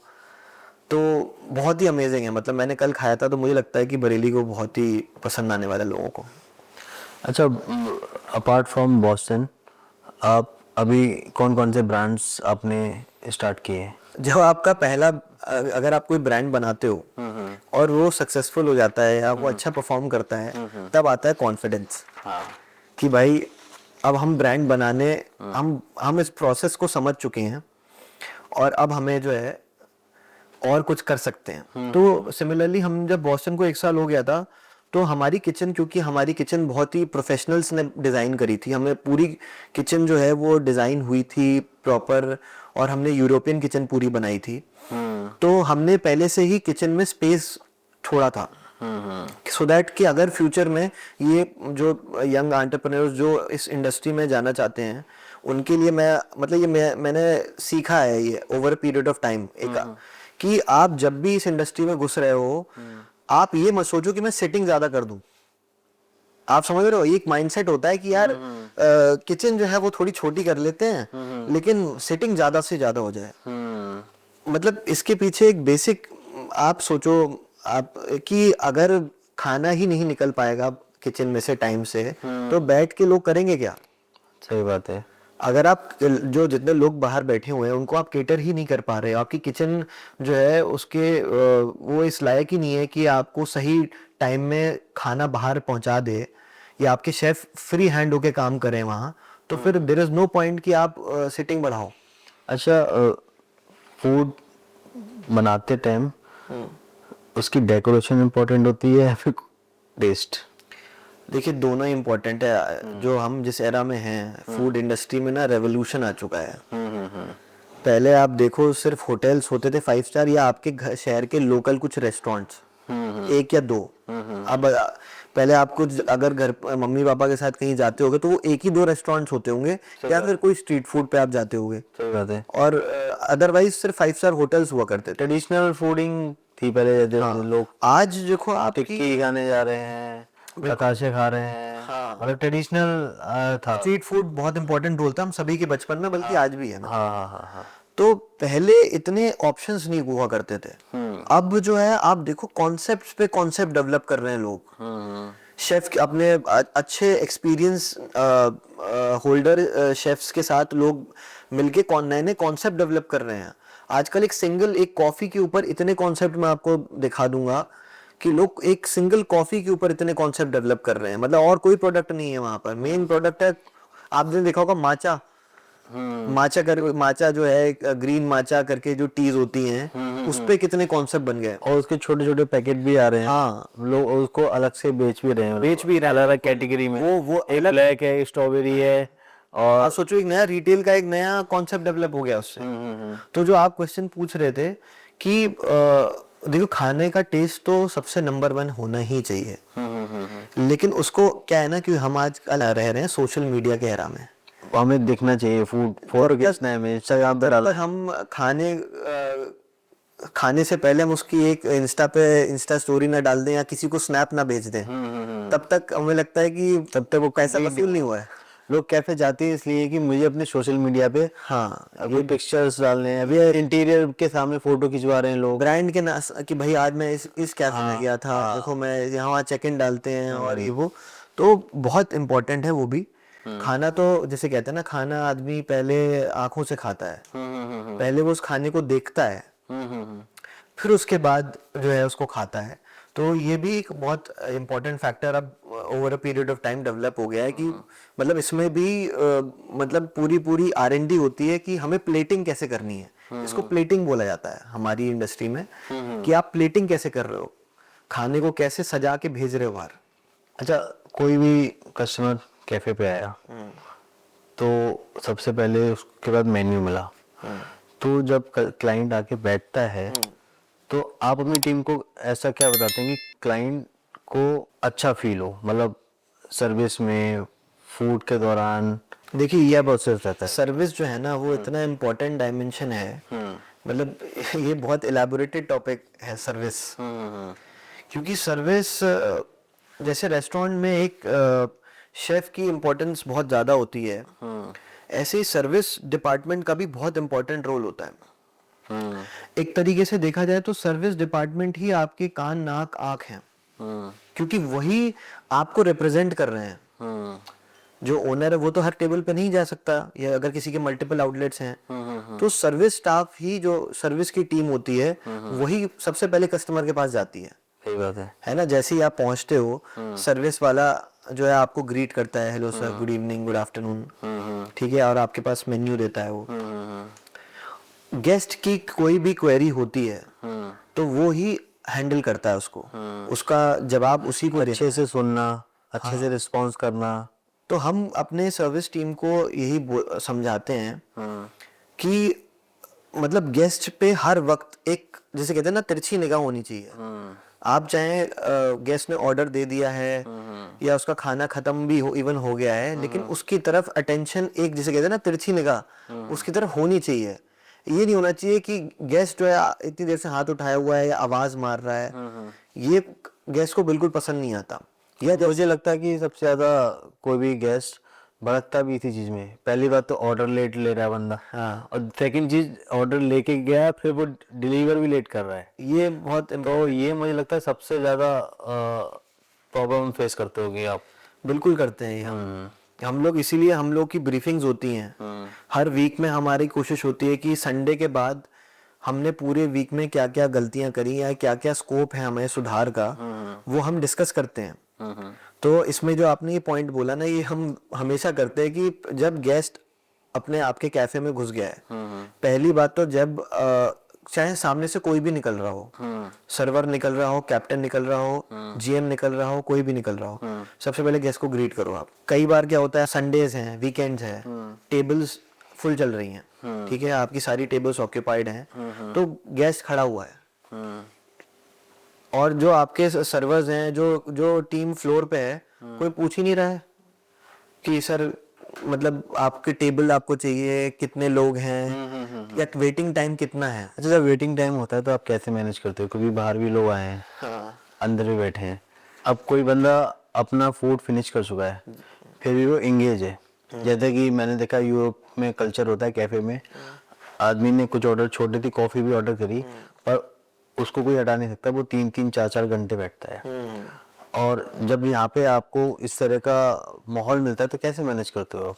देखिए, थोड़ा सा उसमें इंटरेक्शन विद, अगेन मैं वही बात बोलूंगा, गेस्ट से आप इंटरेक्ट करिए, ठीक है। जनरली क्या होता है कि फॉर एग्जांपल हमें दिख रहा है कि टेबल सारी ऑक्यूपाइड हैं, तो हम पहले तो देखते हैं कि किस टेबल, हमारे सॉफ्टवेयर में दिखता है कि इस टेबल कितनी देर से बैठी हुई है। अच्छा। फिर हम देखते हैं उसका खाना सारा पहुंच चुका है कि नहीं। तो हमें जनरली इतने एटिकेट्स आजकल मैं देखता हूँ गेस्ट में भी हैं, तो जनरली देखते हैं हम सारे चीज मेनली यूथ मुझे लगता है ज्यादा बैठता है। हाँ ठीक है, देखो हर तरीके के गेस्ट होते हैं, ठीक है। तो हम देखते हैं कि अगर किसी गेस्ट की बिलिंग भी हो चुकी है और काफी लोग वेट कर रहे हैं, तो कई बार हम गेस्ट से आप रिक्वेस्ट भी कर सकते हो। You should be humble and polite कि भाई सर थोड़ा सा अभी रश चल रहा है और क्या आप कुछ लोग वेट कर रहे हैं। नहीं, या फिर ये पूछते हैं कि सर ऑर्डर कुछ और लेना है।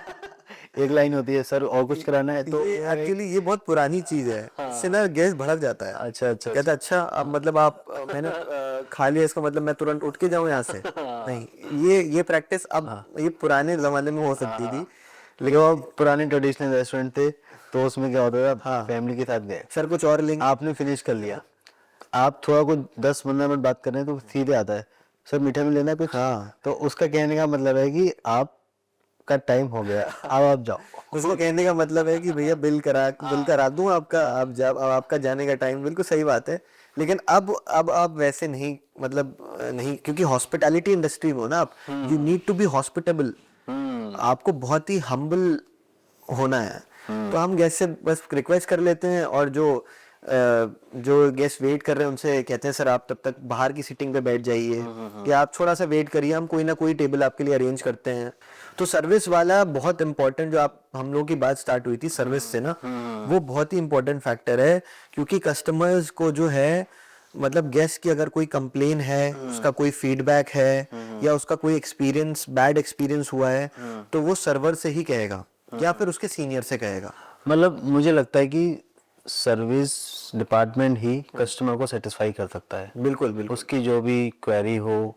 देखिए, खाना अंदर जो है वो टॉप नॉच बना है, खाना जबरदस्त शेफ ने बनाया है, ठीक है, लेकिन खाना ठंडा पहुंचा, तो वो जो पिकअप काउंटर होता है उस पे शेफ ने प्लेटिंग करके खाना रख दिया, लेकिन अब सर्वर कोई आ ही नहीं रहा है लेने उसको, और सर्वर में कुछ नहीं, लेट हो गया, उसने खाना टेबल पे पहुंचा दिया, खाना ठंडा हो गया।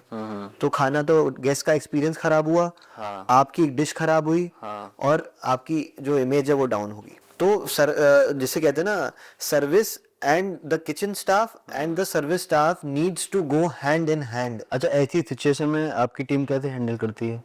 मान लीजिए ऑर्डर लेट पहुंचा, तो सिचुएशन को कैसे आप? जो गेस्ट सबसे ज्यादा फ्रस्ट्रेट या इरिटेट तब होता है जब उसे कोई इन्फॉर्मेशन ना मिल रही हो, हाँ, उसका रिस्पॉन्स उसको कोई अटेंड नहीं कर रहा है। फॉर एग्जाम्पल, आप रेस्टोरेंट में आए, पहले तो आपको किसी ने भी गुड मॉर्निंग गुड इवनिंग कुछ नहीं कहा, चलो ठीक है, काम नहीं, कोई बात नहीं। फिर आपको जब किसी ने मेन्यू रखा, वो भी उसने रख दिया बस और चला गया, कुछ पूछा नहीं, कुछ बताया नहीं कि आप पानी लेंगे या क्या लेंगे। तो वो देखता है, उससे एटिकेट्स पता चलते हैं कि क्या प्रैक्टिसेस फॉलो हो रही हैं यहाँ पर। फिर उसके बाद आपको फिर ऑर्डर के लिए भी बुलाना पड़ा कि भैया हेलो, इधर आओ। तो वहां भी आपको लगा कि यार ये भी पॉइंट टू बी नोटेड। फिर उसके बाद ऑर्डर ले लिया गया। उसके बाद जनरली सर्वर, अगर मैं जो ट्रेनिंग देता हूँ या मैं जो अपने एम्प्लॉयज को बोलता हूँ कि अगर कोई उसमें ऐसा प्रोडक्ट है जिसमें टाइम लगता है, तो क्लाइंट को इसमें जिसका कुकिंग टाइम ही ज्यादा है, तो आप पहले ही गेस्ट को इन्फॉर्म कर दो कि सर इतना टाइम लगेगा, बाकी प्रोडक्ट्स इतने टाइम में आ जाएंगे, ये एक प्रोडक्ट है, ये इसको थोड़ा सा हो सकता है 10 मिनट 15 मिनट एक्स्ट्रा। जैसे हम अपने यहाँ मोमोज देते हैं, तो हम तुरंत ही स्टीम करते हैं, हम वो हाफ डन करके उसको फ्रोजन नहीं करते हैं। तो हमारे मोमोज में टाइम लगता है, लेकिन आपको फ्रेश मिलेंगे। तो हम पहले गेस्ट से टाइम बाय करते हैं। तो फॉर एग्जांपल, अब उसने मेन्यू ऑर्डर ले लिया, उसके बाद गेस्ट ने देखा कि 15-20 मिनट में, जनरली ऑर्डर 15 मिनट में आ जाना चाहिए, जो एक स्टैंडर्ड टाइम होता है। तो अब जो है, सर्वर जिसको आपने ऑर्डर दिया वो दिख ही नहीं रहा है, अब वो आपको फ्लोर पे ही नहीं दिख रहा है, तो फिर आप किसी और सर्वर को अच्छा बुलाओ। वो सर्वर्स होते हैं आपके टीम मेंबर जो फ्लोर पे भाग रहे होते हैं इधर उधर, आप उनको मतलब जैसे होता है कि कभी स्टाफ कम है, ऑर्डर्स ज़्यादा है, उस सिचुएशन में कैसे हैंडल करते हैं सिचुएशन? उस सिचुएशन में सबसे पहले तो आप गेस्ट को पहले ही इन्फॉर्म करिए कि थोड़ा सा आज क्रंच है हमारा स्टाफ का, तो हम थोड़ा सा जो है, आपको ऑर्डर आपका थोड़ा सा 5 मिनट डिले हो सकता है, 5 मिनट लेट लेके आएंगे। दूसरा क्या होता है ना, ये टीम एफर्ट है। जैसे सबको है मदद करनी है, जिस staff, if you on any day if you are under staff, तो सबको मदद करनी है। मैं क्या करता हूँ, मैं जिस दिन लगता है कि यार आज भीड़ बहुत हो रही है और स्टाफ कुछ कम है, तो मैं पिकअप काउंटर पे खड़ा हो जाता हूँ कि भाई ये टेबल का ऑर्डर है, इसको लेके जाओ, ये जिससे कंफ्यूजन क्रिएट ना हो। मतलब जो भी हम हेल्प कर सकते हैं, जो हम काउंटर के अंदर भी जितने लोग होते हैं वो भी सर्विस दे देते हैं। Okay, it's a team effort. सब कुछ अच्छा चल रहा है, कस्टमर आया हुआ है, बैठा हुआ है, कभी किसी कस्टमर से डांट वगैरह पड़ी है आपको? बहुत बार। कोई इंसिडेंट? मतलब कस्टमर, एक तो क्योंकि मैं भी लोकलाइट हूँ, तो कुछ तो जानते भी हैं। अच्छा, जो रेगुलर कस्टमर है वो आपको जानते ही, हाय हेलो होती है, आप उन्हें ग्रीट करते हो जब वो आते हैं। तो डांट तो बहुत खाई है मैंने, शुरू में भी बहुत खाई, आज भी खाई, कभी कभी खा लेता हूँ मैं डांट। तो ठीक है, मतलब कस्टमर्स आज एक तो सीधे ना, दुष्यंत कहाँ है, ओनर कहाँ है, एक गेस्ट का बड़ा ओवर कुछ लोगों का रहता है, उनको वो अपील चाहिए, उन्हें अपनी बात जो है वो ओनर तक ही पहुंचानी है, वो किसी बीच के आदमी से बात नहीं करेंगे। उन्हें अपनी, अगर कोई उनका कोई फीडबैक है, कोई खराब एक बैड एक्सपीरियंस हुआ है उनका, तो वो उन्हें ओनर से ही शेयर करना है। जो ठीक है, मतलब भाई feedback of customers is very important, और गेस्ट को आप सेटिस्फाई करवाओ। अच्छा, अगर कोई गेस्ट मुझसे कुछ कहेगा नहीं तो मुझे पता नहीं चलेगा, तो वो एक इन अ वे अच्छा भी होता है। और मुझे एक इंसिडेंस बताता हूँ मैं आपको। हमने आई थिंक ओपन ही किया था अपना फर्स्ट आउटलेट, तो एक आर्मी पर्सन थे, आई थिंक कर्नल वगैरह तो रहे होंगे वो, थोड़ा 55-60 की एज तक लग रहे थे मुझे। तो उन्होंने दो लोग आए थे, उन्होंने फ्राइड चिकन बर्गर ऑर्डर करे थे। तो क्या हुआ कि किचन में, अच्छा, हम लोग फ्रायर्स जो हैं वो अलग अलग रखते हैं, वेज के प्रोडक्ट्स को फ्राई करने के लिए वेज, और नॉन वेज का अलग फ्रायर होता है। तो एकदम क्या हुआ, नॉन वेज वाला फ्रायर खराब हो गया एकदम से, कुछ उसमें शॉर्ट हो गया, कुछ वायर वगैरह, और अब एकदम से दूसरा फ्रायर था नहीं हमारे पास। ये भी एक लर्निंग थी कि भाई बैकअप में फ्रायर भी लेके चलना है। ये कुछ टाइम बाद समझ में आई बात। तो याद है, तो अब फ्रायर तो था नहीं, तो वो जो सर थे वो भयंकर गुस्सा हो गए। उन्होंने बोला कि सर्वर से कि एक ओनर कहाँ है, उसको बुलाओ। मैं वही था। तो और उन्होंने कहा तुझसे तो बात ही नहीं करूंगा मैं, मतलब भाई आर्मी के लोग डिसिप्लिन भाई, उन्होंने उसका बोला हो कि 10 मिनट में ऑर्डर आ जाएगा, वो 11 मिनट में ही जो कर्नल साहब तो फैल गए। उन्होंने कहा ओनर को बुलाओ अभी तुरंत। फिर मैं गया उस टेबल पे, उन्होंने मुझसे बोला मतलब यू गाइस आर इडियट्स, तुम लोग कैफे चलाना नहीं आता तो खोलते क्यों हो? ऑर्डर मेरा डिले हो गया है, मैं अपना मेरा टाइम है, मुझे कहीं पहुंचना है इसके बाद, ये वो उन्होंने खूब डांटा मुझे। अच्छा, मेरे नया नया बिजनेस शुरू करा था मैं, तो मुझे तो मतलब इतना डांटा, वो 5 मिनट तक मुझे डांटते रहे। मैंने सॉरी बोल रहा हूँ, सॉरी सर, तो there was a glitch in the kitchen equipment, और उन्होंने बोल रहा हूँ सब उन्हें, लेकिन वो तो सुनने को रेडी नहीं थे, उन्हें तो गुस्सा आ रहा था बहुत। उन्होंने मुझे खूब डांटा भयंकर। मैं अंदर गया किचन में और रोया जाके। अरे अब होता है ना कभी कभी वो हर्ट हो जाता है, इतना तो मैंने कहा पापा ने नहीं डांटा मेरे कभी जितना उन्होंने डांट दिया। तो फिर मैंने 2 मिनट लगे, मैंने अपने आप को थोड़ा सा संभाला। मैंने कहा, फिर मैं उनके पास दोबारा गया। मैंने कहा सर देखिए, हम लोग नए एंटरप्रेन्योर्स हैं, हमने अभी अपना बिजनेस स्टार्ट किया है और गलती हो जाती है। मैं अब आपका जो प्रोडक्ट है, जो आपका बर्गर है, मैं उसे 5 मिनट में लाके दूंगा कैसे भी आपको, प्लीज अब आप गुस्सा मत होइए। मैंने बोला, बड़ा प्यार से थोड़ा बोला, मैंने क्या, मैं बच्चे की तरह हूँ आपके। शांत किया उन्हें बहुत। तो फिर जाके फिर मैंने किचन में गया, मैंने कहा खुद बनाना पड़े लेकिन 5 मिनट में, फिर 5 से 6 मिनट हुए होंगे, हमने उनका उन्हें बर्गर जो है दिया, उन्होंने खाया, उन्हें बहुत अच्छा लगा। फिर बाद में वो मेरे पास आए और उन्होंने मुझसे बोला कि बेटा मैं भी थोड़ा सा ज्यादा गुस्सा हो गया था, कोई बात नहीं, लेकिन वो बर्गर ने वो सारा गुस्सा शांत कर दिया। मतलब खाना, वही कहते हैं ना, खाना एक ऐसी चीज है जो आपका गुस्सा जो है डबल कर सकता है और एकदम निल भी कर सकता है। सही बात है। अच्छा, जब पीक आवर्स होते हैं, वेज और नॉन वेज वाले जो ऑर्डर्स हैं, इनका मिक्सअप होने का रिस्क बहुत रहता होगा। और देखिए ये चीज जो है बहुत एक मतलब जिसे कहते हैं ना कि बड़ी क्रूशल है, क्योंकि आदमी के इससे रिलीजियस सेंटिमेंट्स भी जुड़े हैं, प्रेफरेंस है खाने की, भाई कोई अगर नॉनवेज नहीं खाता तो वो नहीं खाता।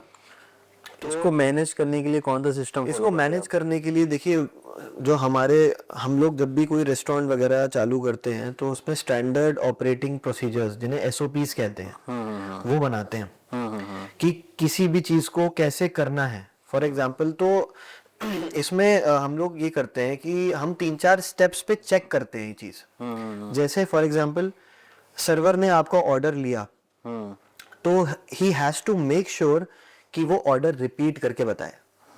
उसने आप ऑर्डर ले लिया, क्योंकि कई बार क्या होता है ना, गेस्ट अब उसने ग्रिल्ड चिकन सैंडविच बोल दिया, अब आपके सारे सैंडविचेस ग्रिल्ड होते हैं, तो कंफ्यूजन आइडेंटिफाई करे। गेस्ट जो है वो बात कर रहा था, आपने सामने कोई गेस्ट बैठा हुआ उसके साथ बात कर रहा था, उसने ध्यान ही नहीं दिया।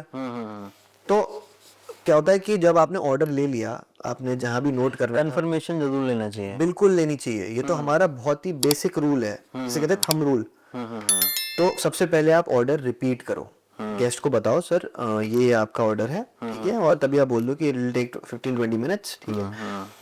और ठीक है, उसके बाद आपने जो है, जब आपने अपने पैड में लिखा, फिर जब आप क्यूटी निकलवा रहे हो, किचन ऑर्डर टिकट सिक्योरिटी कहते हैं, जो दी जाती है अंदर किचन में फूड प्रिपरेशन के लिए। हाँ, तो वहां पर जब आप क्यूटी निकलवा रहे हो तो वहां अपना ऑर्डर रिपीट करो, मेरा ये ऑर्डर है। क्योंकि कई बार ये भी हो सकता है, इट्स अ पॉसिबिलिटी कि आप जिस बंदे जो सॉफ्टवेयर पे बैठा है, जो निकलवा रहा है, उससे भी तो गलती हो सकती है। तो जो सर्वर है, तो जब वो बिलिंग डेस्क पे जाके अपनी क्यूटी निकलवाता है, तो वहां पर भी गलती हो सकती है, जो निकाल रहा है क्यूटी। तो जो क्यूटी निकाल रहा है वो भी उस ऑर्डर को रिपीट करे एक बार सर्वर को, ये तुमने मुझे बताया है, ये ठीक है, ये ठीक है। उसके बाद किचन में ऑर्डर माँ भी रिपीट करे। किचन में कोई नहीं, वो किचन में क्यूटी दे देता है। अच्छा। अगर वहां पर पिकअप काउंटर पे कोई है तो वो बता देता है कि ये ऑर्डर है, बनाओ। अदरवाइज शेफ खुद ही अपनी क्यूटी पढ़ते हैं, और जो हेड शेफ होता है वो बताता है कि ये ऑर्डर, जैसे चाइनीज का डिपार्टमेंट है, चाइनीज को बता दिया उसने, अलग अलग डिपार्टमेंट्स के ऑर्डर होते हैं, वो उन्हें बता देता है। उसके बाद जब ऑर्डर पिकअप हो रहा हो, मतलब फॉर एग्जांपल प्लेटिंग हो गई ऑर्डर की, अब सर्वर ऑर्डर को वहां से उठा के गेस्ट की टेबल तक लेके जाएगा। तो उठाने से पहले उसे पूछना है कि सर ये क्या है। फॉर एग्जाम्पल अगर आपने कोई रैप ऑर्डर करा या कोई रोल ऑर्डर करा, अब कई चीजें होती है, ऊपर दिख जाता है कि चिकन है, यू नो लेग पीस दिख जाएगा या बोन्स दिख जाएंगी। अब जैसे रोल है, फॉर एग्जाम्पल आपने कोई रैप ऑर्डर करा, बटर चिकन रैप, अब उसके अंदर कैसे आपको पता चलेगा कि क्या है?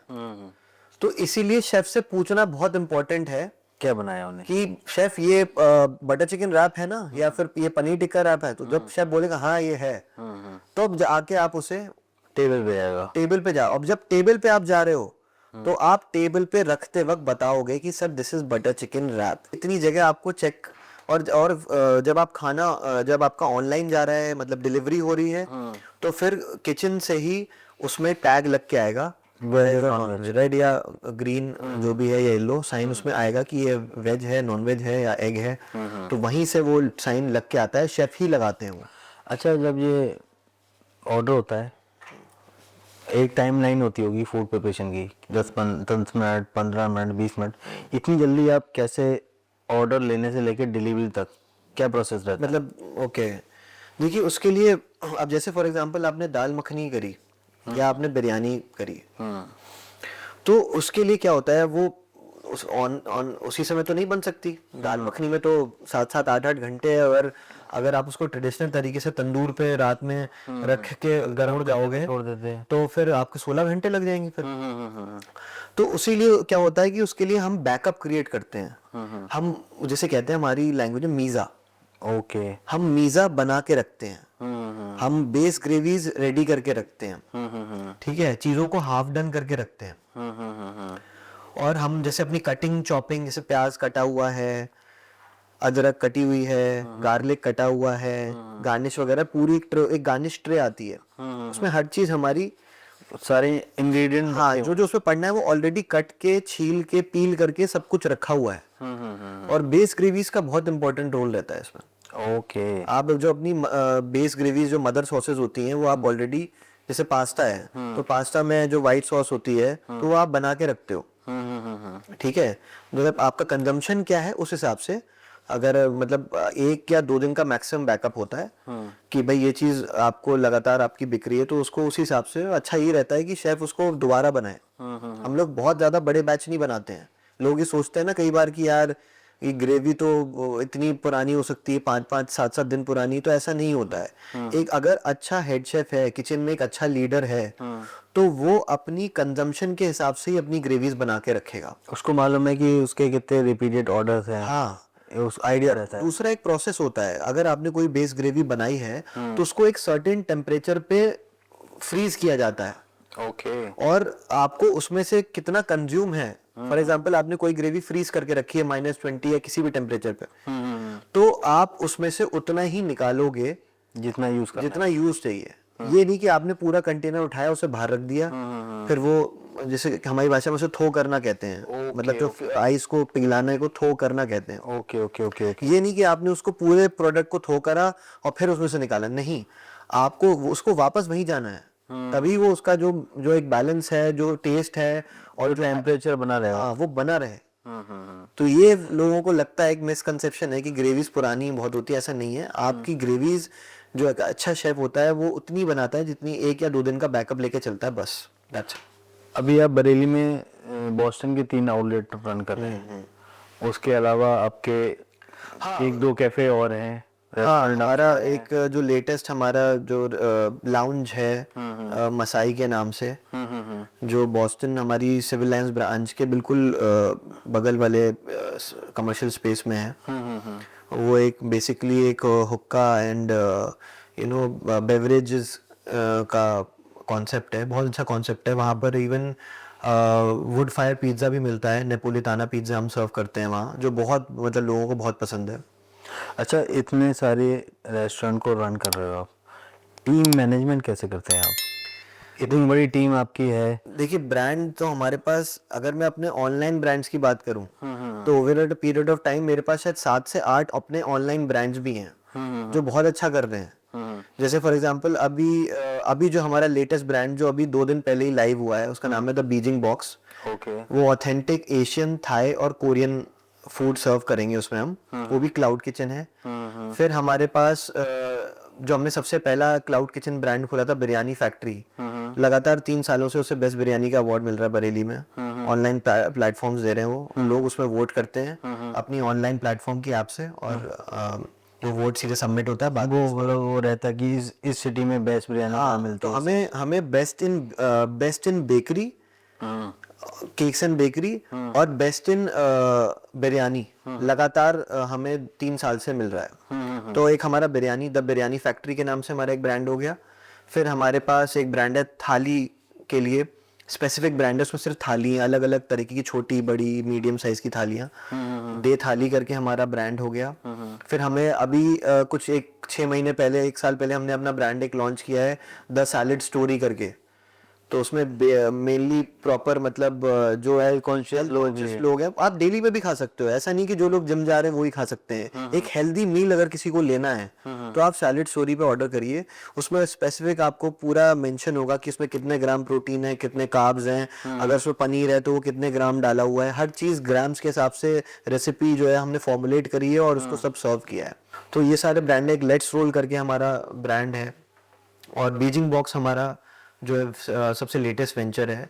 तो जो आपका क्वेश्चन, टीम मैनेजमेंट, इतने सारे ब्रांड्स को आप रन कर रहे हो। फूड इंडस्ट्री एक बहुत सेंसिटिव है। देखिए, लोग खाना खाने जा रहे हैं, उन अपने टेस्ट के अकॉर्डिंग सारी चीजें रन करना होता है, क्लाइंट को अटेंड करना, सर्विस देना, सही तरह से फूड प्रिपेयर करके देना, ये विदाउट टीम मैनेजमेंट नहीं हो सकता। बिल्कुल सही आपने बात। तो जो नए बिगनर्स हैं, वो अगर अपना रेस्टोरेंट, कैफे या कोई भी फूड जॉइंट ओपन करना चाहते हैं, उनके लिए क्या बोलना चाहेंगे आप?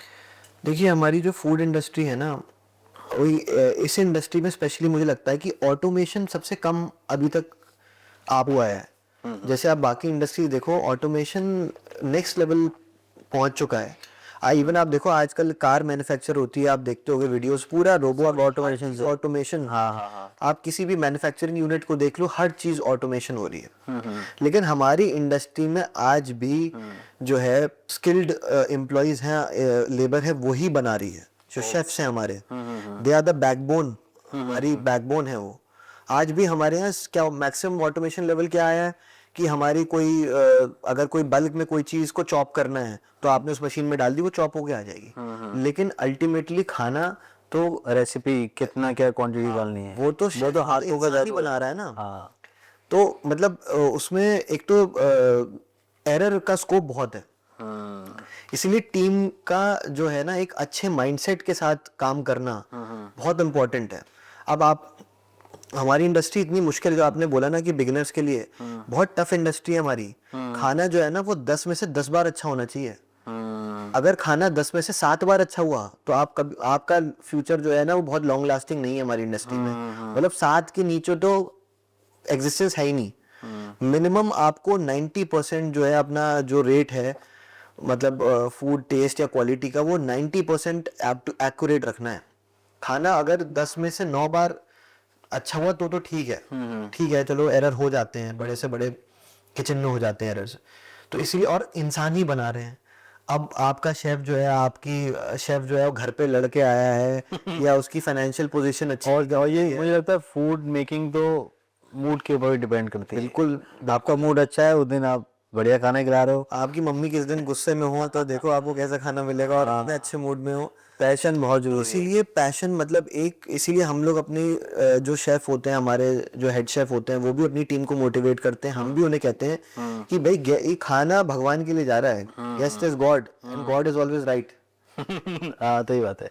तो इसलिए भाई अच्छे माइंडसेट से बना हुआ खाना जरूरी होता है। ठीक है, आपने रेसिपीज एकदम फिक्स कर रखी कि इसमें, लेकिन आज भी मैं ये बोलूंगा कि एक पर्टिकुलर शेफ के हाथ में जादू होता है। लोग जो कहते हैं ना कि नहीं हमने तो रेसिपी एकदम फिक्स कर दी है, वो ठीक है, दैट्स गुड, ऐसे भी आपको उसके आसपास पहुंचा देगी। लेकिन कई बार प्रोसेस बना कैसे, गुड टू गुड से एक्सीलेंट की तरफ शेफ ही ले आता है। हाँ, क्या भाई खाने कितने टेम्परेचर पे पक रहा है, कितनी तेज गैस कर रखी है आपने, सही बात है। कितनी धीमे कर रखी है, कौन से टाइम पे गैस तेज होनी चाहिए, कम होनी किस चाहिए, टाइम पे क्या चीज डालनी है, हाँ किस कि टाइम पे डालनी है। 50% के बाद ये 60% के बाद हाँ। जब 95 हो गया तो उसके ऊपर क्या डालना है। हर चीज रेसिपी नहीं बता सकती, रेसिपी ये नहीं बता सकती ना कि अब ये एक कितनी देर में डालो, या देखेगा तो शेफ ही ना कि हाँ ये चीज पक गई है तो अब इसको मुझे गैस से हटा लेना चाहिए। ये चीज from cutting to deliver, chef के अपने अपने तरीके होते हैं किसी भी फूड में या फिर बिल्कुल किसी भी। बिल्कुल, इसलिए शेफ जो है मतलब मैन पावर पे, मतलब हमारी इंडस्ट्री में मैन पावर पे आपके जो टीम है उस पे बहुत ज्यादा इन्वेस्ट करना पड़ता है हर तरीके से, क्योंकि वही आपकी बैकबोन है। एक अच्छा खाना जो है एक अच्छे माइंडसेट के साथ अगर शेफ काम कर रहा है तभी वो दे पाएगा। इसीलिए आपको अपनी टीम में स्टेबिलिटी बहुत जरूरी है। मेरे यहाँ आज भी ऐसे शेफ हैं जो जब से मैंने खोला था तब से काम कर रहे हैं, जबकि हमारी इंडस्ट्री में जो आपको मैं बताऊं, जो यंगस्टर्स सुन रहे हैं इस बात को, जो इस इंडस्ट्री में आना चाहते हैं, staff turnover ratio, staff attrition हमारी इंडस्ट्री में सबसे ज्यादा है। अच्छा, मैंने फूड इंडस्ट्री में देखा है जैसे कि मतलब काफी स्टाफ एक जगह से दूसरी जगह बहुत जल्दी भागता है। बिल्कुल भागता है सर, कोई भी बंदा आएगा, और मुझे लगता है हंटिंग भी होती है इसमें, पूरी रेकी होती है। पूरी हंटिंग होती है। कोई अपोजिट बंदा आया, आपके कैफे पे आया, सर्विस वाले को बुलाया, चुपके से उसको नंबर दे दिया। ये तो मैंने देखा है, मतलब कैटरिंग में भी मैंने देखा है कि कोई फला कहीं पे कोई साउथ का बढ़िया कारीगर है किसी के यहाँ, तो कोई बंदा जाएगा उस चुपचाप से उसका कांटेक्ट ले लेगा और वो आपको पता चल जाएगा कि ये बंदा गया। ये प्रैक्टिसेस होती हैं, हालांकि ये कोई बहुत अच्छी प्रैक्टिसेस नहीं है। लोग अपनी टीम क्यों नहीं खड़ी कर पाते हैं? क्योंकि वो टीम को कई बार मैनेज नहीं कर पाते, उनका खुद का एटीट्यूड बढ़िया नहीं होता। यार देखो, एक टीम को मैनेज करने के लिए आपको अपने स्टाफ का ध्यान रखना पड़ेगा, उसको सैलरी टाइम पे मिले, ठीक है ना। एक दिन भी किसी की सैलरी का डिले, मतलब हो सकता है किसी की ईएमआई कट रही हो, सही बात है, उसकी एक फिक्स डेट हो, सैलरी के हिसाब से आपने नहीं करा, उसका सिबिल गिरने लग गया या उसे आगे लोन नहीं मिला, एक तो ये इशू होता है। फिर आप अपने स्टाफ से ओवर टाइम करवा रहे हो, अगर जैसे हमारी कंपनी में बहुत स्ट्रिक्ट रूल है कि अगर आपने ओवर टाइम किया तो उसका पैसा आपको मिलेगा ही मिलेगा। तो ओवर टाइम, अगर आप उससे ओवर टाइम करवा रहे हो, एक्स्ट्रा काम करा रहे हो, तो उसका पेमेंट कर रहे हो नहीं कर रहे हो। अगर उसने अपनी कोई छुट्टी नहीं ली है तो उसका आपको रीइंबर्समेंट आप उसको दे रहे हो कि नहीं दे रहे हो। तो अब इसका आप पूरा मैनेजमेंट, हाँ, पूरा एक एक स्टाफ का अकाउंट खुला होता है, उसके लिए सॉफ्टवेयर में हर एक उसकी एंट्री होती है। और स्टाफ को मतलब पर्सनल टच भी चाहिए होता है कि आज मुझे कोई इशू है तो मेरा ओनर मेरे लिए खड़ा है। किसी को आप उसको क्या क्या फैसिलिटीज दे रहे हो, स्टाफ का कोई इंश्योरेंस आपने हेल्थ करा रखा है नहीं करा रखा है, बहुत इंपॉर्टेंट होता है। सही बात है। अच्छा, टीम बिल्डिंग ना बहुत लंबा, मतलब एक बरसों टेक्स प्रोसेस है, हाँ, मतलब सालों की आपकी मेहनत है। हाँ, आप रिफाइन करते जा रहे हो, रिफाइन करते जा रहे हो। क्योंकि जैसे कहते हैं ना, वल्चर्स तो आपकी टीम की तरफ बहुत देख रहे हैं। हाँ हाँ हाँ हाँ। तो आपको भाई अपनी टीम को पकड़ के रखना है कैसे भी। और एक्चुअली इससे एक और चीज भी मैं आपको बताता हूँ कि जो नए प्लेयर्स होते हैं ना, कई बार जैसे ब्रांड्स का तो अपना एक तरीका होता है एम्प्लॉयज को हायर करने का। जैसे आपने अभी बोला कि सर्वर से कहा कि यार जरा शेफ का नंबर ले आ, ये सब, तो ये टैक्टिक्स क्या होती है ना, मार्केट खराब करती हैं। अब जैसे मैं आपको एग्जांपल देता हूँ कि मेरे यहाँ एक शेफ था, उसे करीब 3-4 साल हो गए थे मेरे यहाँ, और अच्छा शेफ था, काम अच्छा करते थे वो। तो एक जगह कहीं कोई कैफे वगैरह खुला, वो मेरे यहाँ जो है 25,000 में काम कर रहे थे, ठीक है, अच्छा एक्सपीरियंस था उनका। तो लेकिन एक जगह एक कैफे खुला, तो उसने बंदे ने जो है कैसे भी करके वो शेफ से कांटेक्ट किया, 40,000 ऑफर कर दी। शेफ ने उसे बोल दिया कि मेरी 35,000 रुपए हैं। उसे तो पता है कैसे चलेगा, हर किसी को इतना दिमाग नहीं होता कि आप इंटरव्यू लो, बंदे से ट्रायल करवाओ, सही बात है। खाना, एक एनवायरनमेंट, सैलरी स्लिप लो, एनवायरनमेंट भी है। वो बंदा कहाँ वहाँ परफॉर्म ना कर पाए, यहाँ अच्छा एनवायरनमेंट में किसी एक आदमी की वजह से, जो मैंने ये जिंदगी में मैं मानता हूँ, ये चाहे मेरे इंडस्ट्री का रूल हो चाहे किसी भी और इंडस्ट्री की बात करो, किसी एक आदमी के आने या जाने से किसी को कोई फर्क नहीं पड़ता। कोई दुकान बंद नहीं होती, किसी का शटर नहीं गिरता। अगर किसी एम्प्लॉय में इतना अहंकार आ गया कि नहीं यार ये बॉस्टन चल रहा है तो मेरी वजह से चल रहा है, नहीं, ये सरासर गलत है। ये एक टीम एफर्ट, ये एक टीम एफर्ट है। हर इंडिविजुअल का उतना ही, हर इंडिविजुअल की अपनी एक वैल्यू है, उसका एक लेवल ऑफ कंट्रीब्यूशन है, और सबका क्लब करके ही एक प्रोडक्ट जो है वो किचन से बाहर निकल के टेबल तक आता है। उसमें आपके जो सर्विस वाले उनका भी बहुत बड़ा रोल है, जो लोग यूटिलिटी में आपके डिशेस वॉश कर रहे हैं उनका भी उतना ही बड़ा रोल है, और एक शेफ का भी बहुत बड़ा रोल है। एक थोड़ा मिथ है कि ये कैफे हो गया, रेस्टोरेंट इंडस्ट्री है, फूड इंडस्ट्री, इसमें तो मार्जिन बहुत है।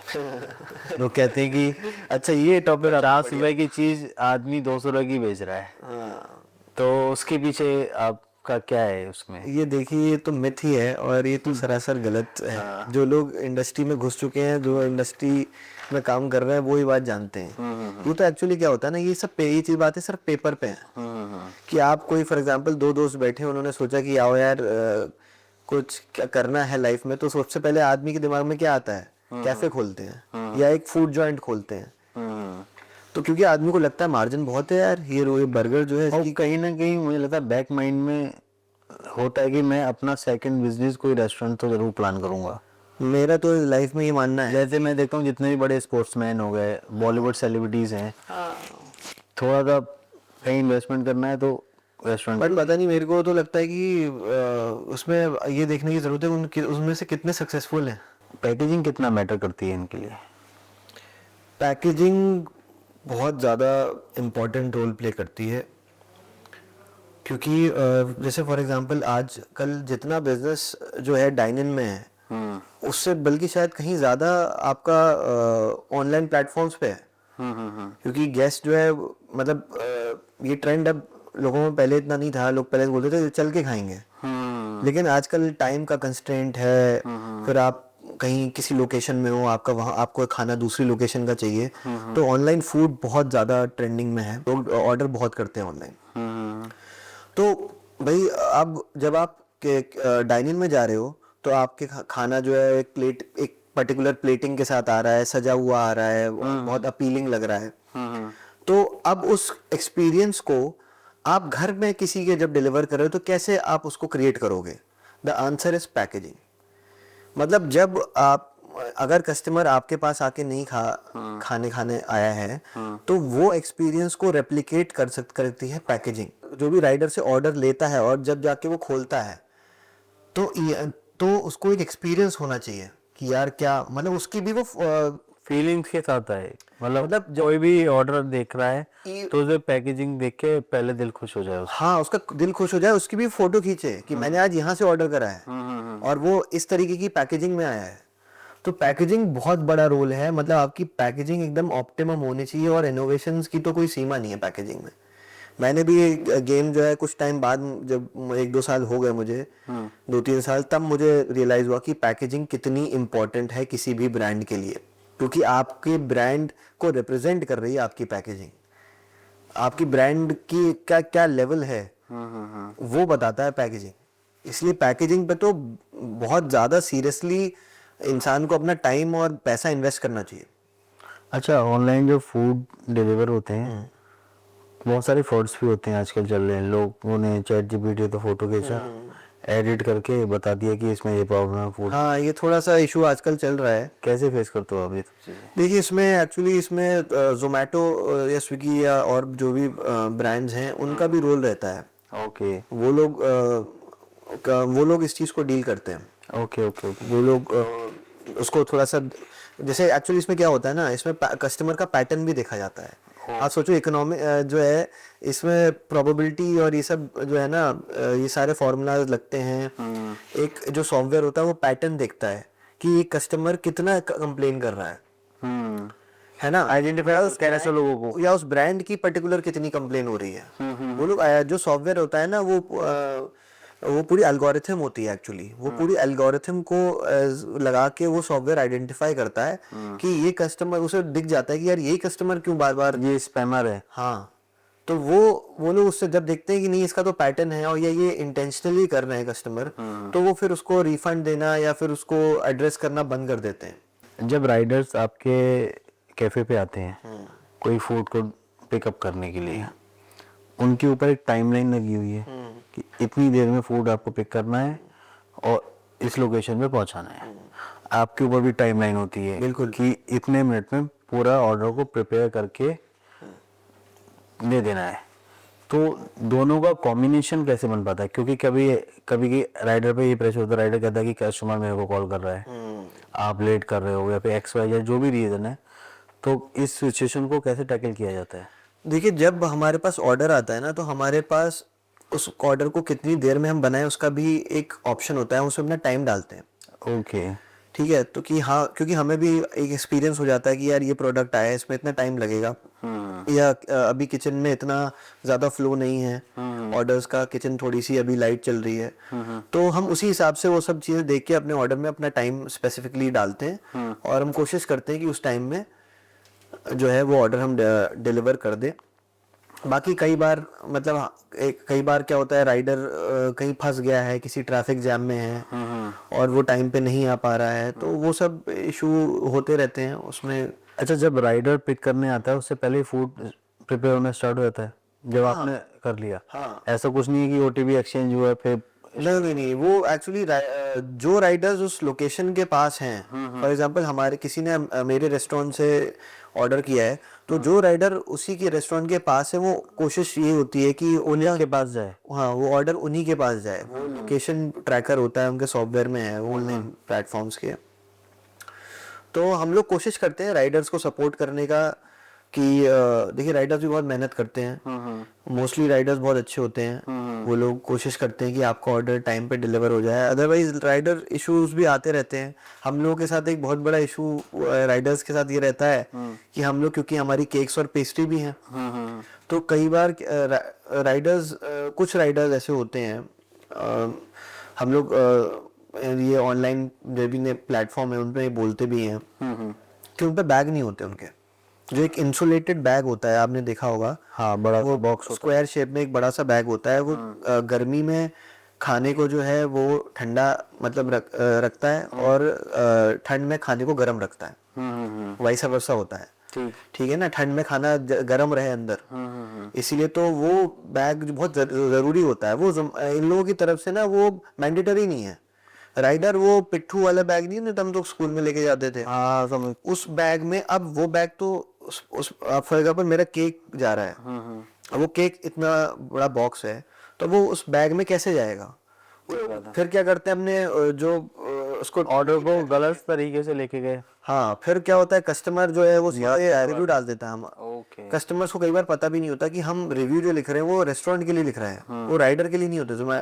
तो स्विगी में ये आता है कि आप राइडर के लिए रिव्यू लिख रहे हो या फिर रेस्टोरेंट के लिए, कस्टमर्स को पता ही नहीं होता। अच्छा, ऐसा कुछ होता होगा कि जैसे कि कोई प्रोडक्ट गया आपके यहाँ से, तो आपने फोटो खींच के अपलोड कर दिया कि मैंने तो बिल्कुल हम सही से बना के भेजा है। हम देखिए, जो बाकी आइटम्स हैं, जो हॉट आइटम्स होते हैं, उनमें तो ये काम नहीं हो पाता, लेकिन जो हमारे केक्स पेस्ट्री हैं, तो उसमें स्पेशली हम लोग फोटो खींच लेते हैं। ओके। कि और बल्कि कई बार राइडर को बोल देते हैं, भैया हमने फोटो खींच लिया है, अब आप इसको कायदे से आप डिलीवर करिएगा। तो केक्स और पेस्ट्री के मामले में बहुत ज्यादा इश्यूज क्रिएट होते हैं। राइडर केक को कैसे हैंडल कर रहा है, वो उसको बैग को कहीं उसने गलत तरीके से रख दिया, या फिर अपने बाइक के टैंक पे रख दिया, गर्म होके केक पिघल भी गया, तो ये इशू बहुत होते हैं। उसमें रेटिंग हमारी खराब होती है। हम लोग राइडर्स को बड़ा रिक्वेस्ट करते हैं कि यार इसको केक एक तो फ्रेश बनाया है, तो आप उसको आराम से लेके जाइए। तो ये इशू रहते हैं, लेकिन कुछ राइडर्स बहुत अच्छे होते हैं, उन्हें पता है कि किस तरीके से खाने को लेके जाना है, और वो भी कोशिश करते हैं कि खाना जो गेस्ट को रिसीव जब वो कराएं तो अच्छे से उसी हालत में मिले जिसमें जैसे पैक होके रेस्टोरेंट ने दिया है। ऐसा हो जाता है कि स्ट्रीट फूड हो गया, फिर आप कैफेज में आ जाओ, फिर प्रीमियम कैफेज में आ जाओ, और एक 5 स्टार प्रॉपर्टी। क्या डिफरेंट चीज है इन सब में? देखिए, सबको एक तो फूड क्वालिटी हो गई। ऐसा क्या होता है कि एक जगह चीज 50 रुपए की मिल रही है, 50 से 500, 500 से 1000, 1000 से 2500, क्या डिफरेंस रहता है पूरा? देखिए, बहुत सारी चीज़ों का डिफरेंस रहता है। आपने जो बोला कि फूड क्वालिटी, चलिए फूड क्वालिटी में तो देखिए प्रोसेस का बहुत फर्क है। एक 5 स्टार होटल में जब कोई फॉर एग्जांपल चीज आई है, तो उसको किस तरीके से वो वॉश कर रहे हैं, किस तरीके की किचन बनी हुई है, ठीक है, फिर जो सर्वर है वो कपड़े क्या पहना हुआ है, फिर वो किस तरीके की सर्विस, उसे पता है कि अगर मुझे फोक रखना है तो वो लेफ्ट में रखना है या राइट में रखना है, क्या चीज, फिर आप मतलब आप जब बैठ रहे हो वहां पर तो उसके लिए आपको पूरे मेन्यू की नॉलेज जो है, उस लेवल का स्टाफ भी है वहाँ, उस लेवल की फैसिलिटीज भी हैं, यू नो, इतनी बड़ी लॉबी और इतनी बड़ी प्रॉपर्टी में आप बैठे हो, और जो क्रॉकरी आप जिसमें खा रहे हो, जो कटलरी आप यूज कर रहे इस हो, तरीके से वो लोग फूड के साथ एक एक्सपीरियंस देते हैं बिल्कुल बिल्कुल, और फूड और उनके प्रोसेसेस, उनकी किचन हाइजीन भी नेक्स्ट लेवल होता है। और जो प्रोडक्ट्स वो यूज कर रहे हैं वो डिफरेंट रहते होंगे। हाँ, चैलेंजिंग पार्ट मुझे सबसे ज़्यादा जो फूड इंडस्ट्री में लगा है, एक तो सबसे पहले अपनी टीम को मैनेज करना, जिस पे हमने अभी बात करी, टीम रिटेंशन, टीम को रिटेन करना, और ये सबसे इम्पोर्टेंट पार्ट है, क्योंकि जो आपकी किचन टीम है, जो सर्विस टीम है, वो बहुत इम्पोर्टेंट होती है आपके लिए, वही आपके लिए सबसे इम्पोर्टेंट है। उन्हीं से एक रेस्टोरेंट बनता है, बिगड़ता है। डेली जो प्रोडक्ट होते हैं, जैसे आपका बेकरी भी आप रन करते हो, तो उसकी शेल्फ लाइफ वगैरह कहते क्या रहती है? देखिए, अलग अलग प्रोडक्ट्स की अलग अलग शेल्फ लाइफ होती है। आप कैसे उसको आइडेंटिफाई करते हो कि इसको हटाना है, मार्किंग इसको होती रखना है, है? अलग अलग तरीके की हम लोग ने मार्किंग कर रखी है, जो हमें ही पता है कि उसका मतलब क्या है। देखिए, वैसे तो जैसे मैं अगर फॉर एग्जांपल आपने पूछा है, तो जैसे केक हो गया, तो केक जो है, अगर उसे सही टेम्परेचर पे रखा जाए और जो आप इंग्रेडिएंट्स यूज कर रहे हो वो ऑप्टिमम क्वालिटी के हैं, क्योंकि हर एक, फॉर एग्जांपल जो क्रीम लगती है केक पे, वो भी 10 क्वालिटी की आती हैं। ठीक है। तो अगर आप ऑप्टिमम क्वालिटी यूज कर रहे हो, तो एक केक की शेल्फ लाइफ वैसे तो 4-5 दिन भी हो सकती है, लेकिन हम लोग जो अपना हमने स्टैंडर्ड मेंटेन करा है कि हम अपना केक अगर आज हमारे पास हमारी बेस किचन से बन के आया है, तो हम नेक्स्ट डे उसे आउटलेट बंद होने पे हम उसे हटा देंगे। ओके। मैक्सिमम 2 दिन के की हम लोग शेल्फ लाइफ रखते हैं। ये हमने चल तो 3 भी खराब नहीं होगा, वो 3 दिन बाद भी वो खराब नहीं होगा, 4 दिन बाद भी वो खराब नहीं होगा, लेकिन उसकी कहीं ना कहीं उस प्रोडक्ट में थोड़ी सी गिरावट आएगी। अच्छा, ऐसा कुछ होता है जैसे कि आपको मालूम है कि ये फूड की शेल्फ लाइफ जा रही है, जैसे वो सेल आउट नहीं हुआ, आपको आइडिया हो गया, तो कुछ मैंने देखा है रेस्टोरेंट की चैन उन्होंने लगा रखा है कि हम अपना जो फूड होता है 50% ऑफ भी होता है, बाकी ये लोग गरीबों में भी दे देते हैं। ऐसा कुछ चलता है? बिल्कुल, ये आप खत्म खराब होने से पहले किसी को दे दो। बिल्कुल बिल्कुल, ये तो बहुत प्रोसेस हम लोग करते हैं इस चीज को, जहाँ भी किसी भी आश्रम में, वृद्धाश्रम ये सब चलता रहता है। केटर्स बहुत करते हैं इस चीज को, कई बार उनका बच जाता है खाना। हाँ, मतलब केटर्स के साथ तो काफी होता है। इट्स बेटर कि आप उसको फेंको, अगर वो खाने लायक है तो आप उसको दे दो किसी को, बेटर ही है। अच्छा, जो न्यू प्लेयर्स आ रहे हैं मार्केट में, तो वो कंपटीशन बढ़ाते हैं या फिर नई इनोवेशन लाते हैं? देखिए, इस न्यू कंपटीशन के दो प्रोज एंड कॉन्स दोनों हैं। कंपटीशन जो है वो जब न्यू प्लेयर्स आते हैं, तो एक तो कस्टमर्स के पास ऑप्शन ज़्यादा होते हैं, जो कस्टमर्स के पॉइंट ऑफ व्यू से एक अच्छी बात है। वो, और जब नया कोई आता है तो वो नए प्रोडक्ट्स लेके आता है, नया कॉन्सेप्ट लेके आता है, और इन अ वे ये एक अच्छी चीज़ है। मतलब कई बार होता है ना कि आपका जहाँ आउटलेट है उसके बगल में 2 और खुल गए, तो मैं तो इसको हेल्दी मानता हूँ, क्योंकि धीरे धीरे फिर वो हब बन जाएगा। कि यार वहाँ उस एरिया में चलते हैं, वहाँ ऑलरेडी 5-6 जगह हैं, तो जिसमें मन करेगा उसमें चले जाएंगे, या तुम्हारा उसमें जाने का मन है तुम वहाँ खा लेना, मैं यहाँ खा लूंगा। तो कंपटीशन को ना एक हेल्दी वे में देखना चाहिए, और कंपटीशन से सीखना चाहिए, डरना कभी नहीं चाहिए। देखिए, कंपटीशन तो हमेशा आएगा, आप ये सोचो कि आप ही हमेशा राजा बने रहोगे, तो ऐसा नहीं हो सकता। आप कंपटीशन आए उसका एनालिसिस करो कि जो कंपटीशन आया है वो आपसे कहाँ बेटर है। ये मत सोचो कि यार ये मत सोचो वो कितना नीचे हमसे, आप वो देखो आपसे वो कितना ऊपर है। तो उस चीज को आप एनालाइज करो, और उसके बाद जो है अपने अंदर क्या चेंजेस ला सकते हो आप, तो उसको एनालाइज करके उसको इम्प्लीमेंट करो, है ना। लर्निंग कंटिन्यूअस प्रोसेस है, चाहे कोई भी फील्ड में हो आप, है ना, और आपको रिप्लेस करने कोई ना कोई जरूर आएगा, कोशिश करेगा। अब आप उसमें कितना दमखम से आगे बढ़ते हो वो आपके ऊपर है। अच्छा, अब थोड़ा सा फन करते हैं। एक छोटा सा रैपिड फायर राउंड है। तो कॉफी या कोल्ड कॉफी? कॉफी। वेज या non veg? Non veg. Dine in या online orders? Dine in, hardcore dine in. Profit या passion? Combination of both, profit के बाद पैशन। अच्छा, आपके हिसाब से जो लेट नाइट कैफे कल्चर है वो होना चाहिए या फिर नहीं होना चाहिए, वैसे होना चाहिए। होना चाहिए। ओके, एक कोई ऐसी डिश बताओ जो आप ब्लाइंडली रिकमेंड कर सकते हो। मतलब अपने आउटलेट की, आपने आउटलेट की। आई थिंक वेज में अगर हम बात करें तो फिर हमारा पनीर पॉपकॉर्न बहुत ज़्यादा फेमस है। और नॉन वेज में चिकन पॉपकॉर्न और stuffed chicken with mushroom sauce. Pizza भी बहुत अच्छा है ऐसे हमारा। एक क्वालिटी जो हर एक कैफे ओनर में होनी चाहिए। I think Perseverance and calmness और इनोवेशन।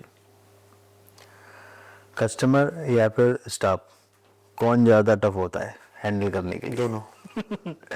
ओके, अच्छा, नेक्स्ट बिग ड्रीम इन फूड बिजनेस आप कहाँ तक सोच रहे हैं? आई थिंक अगले 5 सालों की अगर मैं बात करूं तो मैं अपने जितने भी मैंने ब्रांड्स क्लाउड किचन के लिए बनाए हैं उन्हें मैं दूसरे शहरों में भी खोलना चाहता हूं। ओके ओके, ये मेरा तो काफ़ी अच्छा लगा आपसे बात करके। बहुत बढ़िया इंटरैक्टिव सेशन था काफ़ी। हाँ जी, हाँ जी। तो thank you for coming our podcast. Thank you for so much for having me.